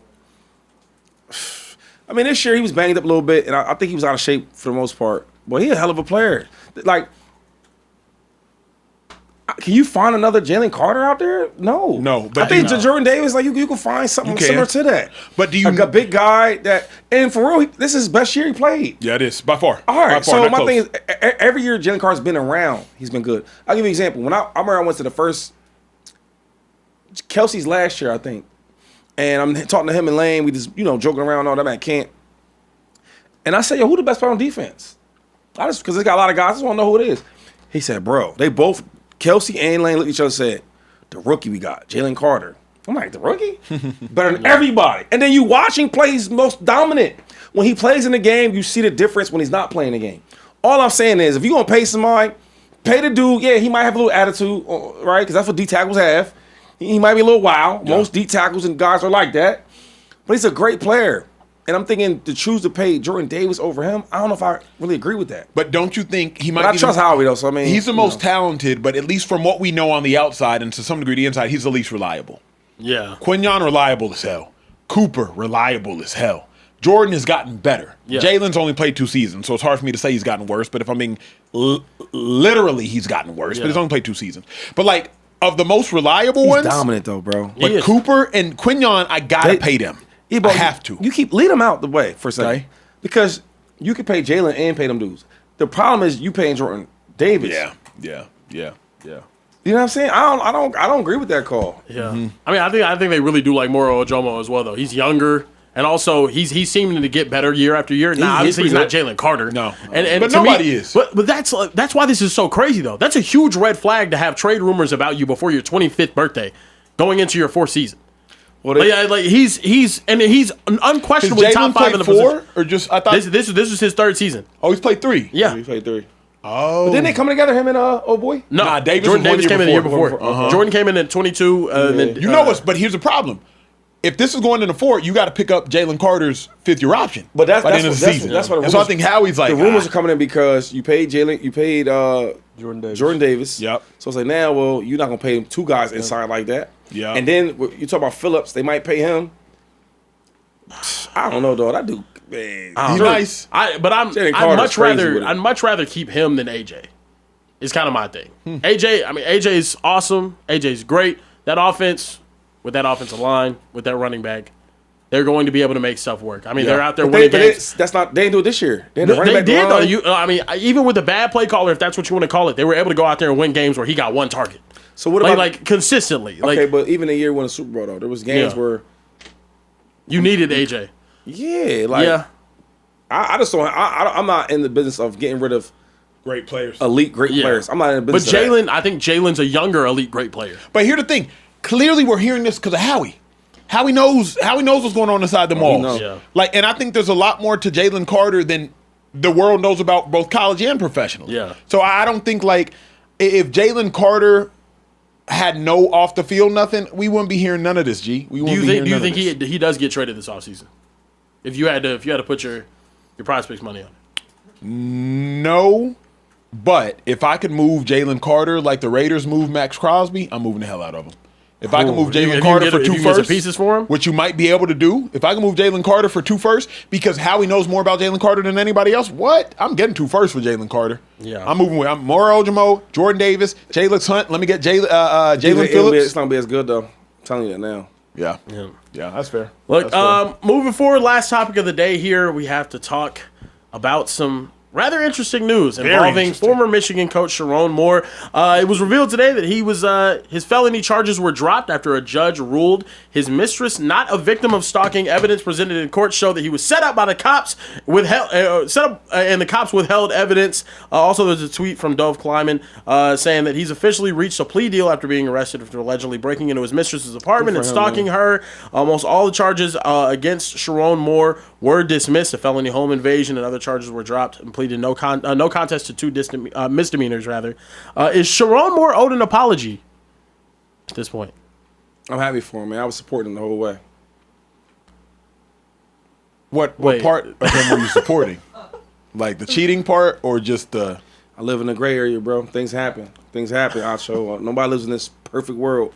Cheating is wrong. He did it. He was wrong. But you said you were supporting him. Were you supporting the cheating? No, I need clarity. I'm got his back. I got his back. It's like, hey, I know you messed up. We all mess up. Okay. You know what I'm saying? Get your family back, you know, if you can. Yep. Right? And they do better. You know what I mean? Seek some counseling. Stuff like that. That's how I got his back. I got you. So I don't judge you cheat. I mean, you supposed to go to hell because you made a mistake. Or I know jail. that. Yep. Or jail. But he's not going to jail hanging for that. A lot of these charges was dropped. Yep. Yeah, so I'm happy for him, man. Yeah. I don't think we owe him an apology. It's still play stupid games, win stupid prizes. Yeah. Played a stupid game, he won a stupid prize. Because Sherrone Moore is the one who crashed out, figuratively speaking. Now, happy these charges got dropped because the stalking charge, the home invasion charge, like you invading the home of a mistress who was a highly consenting adult, following your wife on social media and sleeping with you at the same time. Like, let's be for real. Also, the mistress, how'd she get off the hook so scotch-free? You know what I'm saying? Like, you the one cheating in plain sight. So I think she got off the hook way too scotch-free, but we can't apologize to Sherrone Moore now. Like, the dude calling people, saying he's going to kill himself, getting arrested, like calling his wife, showing up, pulling out knives. Like, I don't think we owe him an apology, but I'm glad the charges got dropped. Me too. Well, yeah, Glad it got dropped. It's an interesting situation now because the charges get dropped. I wonder, like, what evidence was actually there, or what evidence was actually used? What actually happened though? Because now they're saying that he had a butter knife to his throat, was saying he wanted to kill himself in her home, was walking around and she felt threatened and whatnot. But now they're saying the felony home invasion charges dropped. There's all of these other troubling things. Well, I think because that, like, you can't. what actually happened? Because realistically speaking, like home invasion, did she let him in? She let him in. You feel me? Like your home invasion, you can't. Trey, you can't let me into your crib and then be like, Acho invaded my home. Right. You know what I'm speaking? Yeah. So saying? So like, I think a lot of charges got dropped because you can't prove beyond the shadow of a doubt that he did these different things. He probably let him into the crib. Yeah. You know what I'm saying? Or like willingly gave him a key to be able to use at any point in time, whatever the case may be. man. You know what I'm saying? Like, Because that's the real the world. That's that stalking gray charge area. getting dropped and whatnot. No, I mean, I hear what you're saying. Now, obviously, do I owe an apology for completely ruining his career by sleeping with the staffer? No, I'm not. Like, you tricked off being one of the best having one of the best coaching jobs in all of college football. Sorry, that's tough. But yeah, I mean, it's an interesting situation now, just because nobody really knows what happens. I hope he can get to the point where he could potentially go work again. He can get another job somewhere. wife got his back, it's gonna be though, right? tough. wife got his back. Yeah, no, Wife his got his back. wife's still And I with him, respect that. Hey, he made a mistake. You know what I'm saying? And he wish he could have, do it all over again, and he can't. But his wife is sticking with him, and I think that if he had to do it again, he would do it all over differently. Yeah. But we live in this world where, hey, man, real people with real emotions, and things may not go as planned, right? And like all this stuff with the side girl and all this and that was all wrong, right? And I think if he does it again, he has another opportunity to be a coach. He won't do it like that. So, brother, I'm happy that you got all your charges dropped. Coach Moore, just be smarter next time, man. We all been there. Wonder if he got a prenup. And because maybe she's not there if they don't. If they don't get one. Well, she was with him shooting in the gym when he was like coaching at Central Michigan as an O-line coach. Yeah, probably no. That's right. She was with him shooting in the gym. No prenup. Right. Nah, Probably no prenup. Probably You think not. she would be there if there was not a prenup?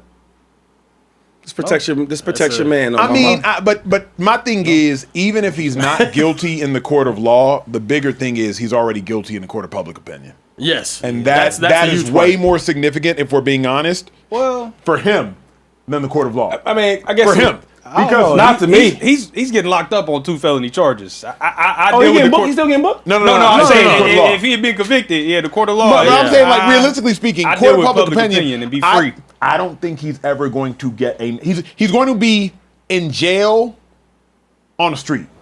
He's going to be free. No, but you know the saying. You can be free and not free in your mind and not free occupationally and not like, think about it. How free are you when anywhere you go, you're being laughed, pointed at, taken pictures of, whispered about, jeered at? Like, it seems free, but how free is Sherrone Moore if he ain't never working again? Let's ask them brothers we showed the screenshot of at the beginning of the show. When them incarcerated persons, would they trade places with Sherrone? Of course, but we're talking about 2 different problems here. I think what's the 2 different problems? I would rather be laughed at as the butt of every joke going forward and be on this side of any prison yard. Hardball gonna hire him. Yep, he gonna hire him. And then he gonna get his way. He gonna get his wings like that again. With the Chargers? Yep. I just don't There's really no such thing as cancel culture, if we being honest. He can't really be canceled. He ain't do nothing wrong. I mean, who's been canceled? Maybe 2 people in all of stardom. He ain't getting in trouble for nothing, really. Robert Kelly. By the public, that don't really matter. Public gonna have their opinion. That's cool. They forget about it tomorrow. Hardball gonna hire him.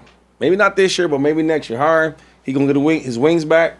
He's gonna do that for a year or 2. Then go back to college and get a job. The reason I disagree is 2-5. You got to remember, like, he was accused of like doing some weird stuff to a white woman. Accused Harbaugh, owner got to hire him before Harbaugh can hire him. Yeah, owners. You know what I mean? Like, GM got to hire him. But there's some owners that don't get into all that bull crap. They live in the gray area. You know what I mean? They're like, okay, I get it. We can name a couple of them. Mm-hmm. Matter of fact, there's an owner for the Falcons. Arthur Blank. He's good sources. I won't get into my man's business. But good sources said, look, if Vic would have said, yo, look, I did that shit, things would have done differently for him. Mm-hmm. You know what I'm saying? When you lying to him, we thought we had a good relationship. Mr. Lurie's another one. People didn't want to hire Michael Vick with all that. Oh my God, he killing Dawson and third. You know what Mr. Lurie did? How can I judge you when I've done wrong? He's done wrong. Let's give somebody a second chance. So there is some owners that will give you a second chance. You know why? Because they live in the gray area. Yeah. And people make mistakes. I'm all for people getting second chances. It's just going to be tough to employ that dude at a university now whenever he's sleeping with Staffords. Well, like, that's just... Like 23-year-old women. It's going to be hard to keep him around 23-year-old women when he's already shown he has a propensity to... That's the problem, it happens all the time, but somehow get somebody a chance. It happens all the time, bro. No, I think he gets another chance to coach. Maybe at like the high school level first. Let's be real, not to go here, but we don't see black men getting these chances like that. I just gave you a chance. I told you Mike Vick. That was that's a superstar athlete. Athlete. But when you talk about superstar talent, dogs. Yeah. Yo, we lost some money. Well, I won't put no money up to it, but the Eagles. You know, people had petitions. We ain't going to the game. Bro, that was crazy. Yeah. Oh, you was there? Yeah. Crazy. But after a while, right? Because Mr. Lurie said, hell no. Everybody needs a second chance. Proving my point. There's no such thing as cancel culture now. for real. But I will say, if you have elite talent. You have elite talent. Sherrone Moore was an average head coach. They wanted him fired anyway. Why do you think this got out? You know how many coaches are cheating right now? Yeah, facts. It's 10-17. Yeah. There's a coach cheating right now. Probably within a 2-mile radius of it. Literally. Yeah. And like this moment? It's this exact moment. This moment. Right now. With the Speakeasy on. At this yes. In the background. And Urban Meyer did it at his own bar in front of everybody. And Stafford, but if you got elite, your talent makes room for you. That is true. That is true. But can I be honest and say that we owe Sherrone Moore an apology? I never said anything bad about it. What for? We owe him an apology. Who's you? Yo, I don't. Because we negated to acknowledge an integral fact of this case. Talk to me. Which is that white women have a track record of lying on black men when things like this happen. We can go back to Emmett Till. We can go back further. We can come back a little bit closer if we have to. But for the charges to be dropped against a man that this story blew up nationwide, had all of this damning evidence against him, and for 2 felony charges to be dropped with a young white lady involved, we know that brothers get the book thrown at them when they commit crimes against young white women. This is true. Yeah. So for charges to be dropped and he's not an elite talent, like maybe an Orenthal James, I think we gotta apologize to that brother for maybe not believing him ahead of time, given the fact. OJ. Yeah. Oh shit. But But remember, you though, said like Orenthal, James? Or? Elite talent. I'm saying he's not an elite talent like OJ. So But if he got off and he was elite talent, I maybe would give it to you except for this. Pause. There was a call on the record that we heard of Sherrone Moore's wife.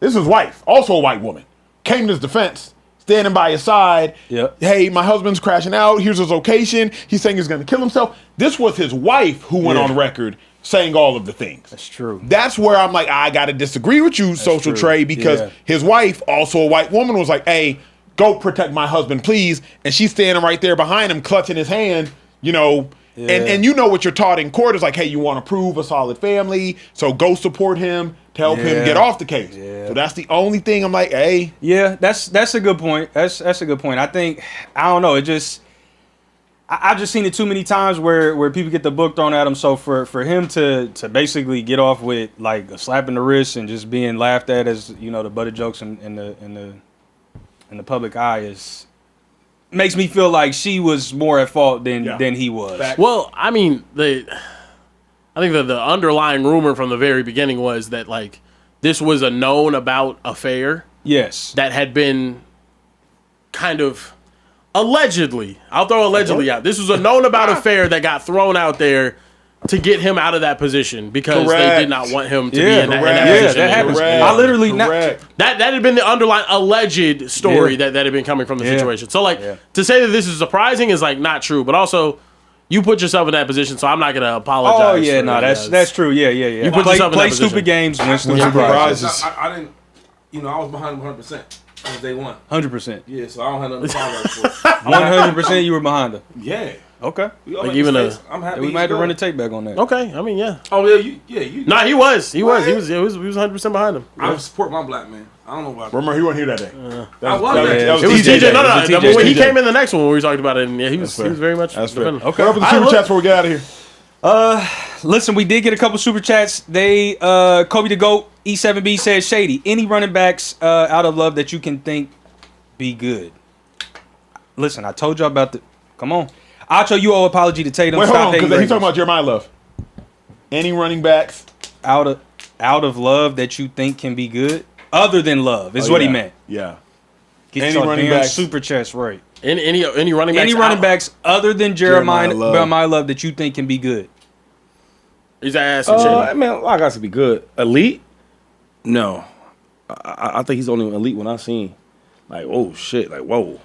Yeah, I think there's one first else? round running back in this. The dude Mike Washington out of Arkansas, his tapes sleepy like really good, and I really like. What's he do good? I mean, he's unbelievably big, fast, and strong. I'll put it that way. He wants people to hell over. We had an All-American safety. He softened his stool multiple times on the football field. So no, he's a 6'2", 233-pound dude that runs 4.3. Yeah, he's like 6'1", 6'2". I don't like dudes that tall. Yeah. Nah, he's a Center of problem. gravity, but you probably ain't got no wiggle. Yeah, He a that's tank. the knock Nah, against him. he That's doesn't the have knock as much against wiggle, him. but the thing is, Is that what it is? He's stalled. I don't know if he's gonna be able to get low. 6'2" dudes, you end up like Darren McFadden. Because now I'm you're telling going you. against elite tacklers, right? I'm gonna blow them knees. They're gonna be hitting them knees. Yeah. I gotta watch this tape though. Yeah. Yeah, nah. Running for we got some clips here, but like running for I think it was like 1,400 in the SEC. It's just he's a burner though too at that size though. He's huge. He can run. Nah, he could really run. He went out there and ran 4.3, but he's He ran 4.3. yeah. At 6'2". Yeah, 6'2", 200, I think like 228 pounds, something like that. But he's got good vision. The wiggle's not like crazy, but he's big. see. That's not bad. He's tough to bring down though. I'll tell you. I like him though as a day two guy. But you see, he ain't made a cut yet. No, Like everything's been given. Everything. He ain't made like And one. low key got hawked on. Well, he ain't made just. I mean well, he had cut. a couple of injuries during the season. but Like he ain't put his foot in the ground. There's one. Okay. But I mean, like, come on now. That look pretty good. Okay. I mean, I'm talking about I like his game. that's nice. I want to see him set up a defender and like I mean, make me miss. I don't know. I like Make me him miss. a lot. There's some other running backs that I do enjoy. I like just watching ball sometimes, bro. Nah, it's fun. But like, hold on, like that is so unimpressive to me. What, this right here? Oh, yes. Yeah. Do something. Yeah. Yeah. Do, especially in college. Stop in college, on you the can have dot- fun. look. Do something. Yeah. Anyway, Trey, Yeah. where we at, G? We did get two more super chats. Kobe the GOAT double down and said, Acho, you owe an apology to Tatum. Stop hating greatness. Oh, Tatum did go out there. What, he had 20... He You played hit on 27 Tatum? minutes. Wait, you hit on Tatum? No, the comeback. I just said I don't like people coming back on 10 months. I don't want him to get hurt again. He went out. What did he have? I think it was like 15, 12, or 17, 12, and 7 or something. then the 27 night and he that. But he had didn't like shoot 8. well. Let's not act like it was a pretty I ain't gonna lie though, man. 15 and I do have 12. to tell you, I went to the Houston game, and I got some jerseys from some of my top players over there. And he told me to my face, dog, why your boy be hating like that? And the players they talking about, you kind of hate on them. Well, I don't know. You talk a lot about them. You went to the Rockets Warriors game. That's right. I don't hate on Steph. Okay. He said everybody else can get that Where smoke, though. I don't hate everybody I talked to was Hall of Famers. I don't hate on. Okay, so Hall of Steph. Famers on both sides. I don't hate on. I ain't gonna get into it. I don't hate on Shady. This week, There's I'm gonna- Draymond. You hate on Draymond. This week, I'm gonna post their jersey though, so you know what I'm talking about. And There's only I was three. like, yo, Kevin Durant. There's only 3. There's only 3 you could have been talking about. So it's Yeah. Steph, Dre, or KD. No one, Steph. bro, I do hate on Dre. I'm not gonna lie. Yeah, no. I couldn't believe this shit, man. All right, look, Last man. one we got. Oh, you got yeah, another one? last Yeah, one. Red Vapor 13 said y'all need to read TikTok comments more. Go Birds. Damn, Trey. That's your job, man. That is Listen, your job. Who's y'all? Whoa. I'm Time doing out. the show. It's not social Acho. You told Social me Trey. only paid hell? comments get read. There's no way to pay unless y'all sending galaxies or something on TikTok and I missed it. Y'all comments ain't get read. Y'all gotta come over to YouTube. I'm sorry. Interesting. Look. It's time for us to get up out of here, man. It's been an amazing show. We what will a be show. back here tomorrow, as we will be Sunday through Thursday during the football offseason. 11:15 p.m. Eastern, 10:15 p.m. Central, 8:15 p.m. Pacific time. It's been a great time for Shout out to Carebear Cowboy character. McCoy From down there in LaShawn Houston Shady this McCoy, weekend. Yo, what's Emmanuel up, Acho, Social Trey, everyone in the back. Make some noise in the back. Shout We will out to see you Cowboy guys McCoy. next time, right here in the Speakeasy. That's what you called yourself when you was in Houston. Cowboy McCoy.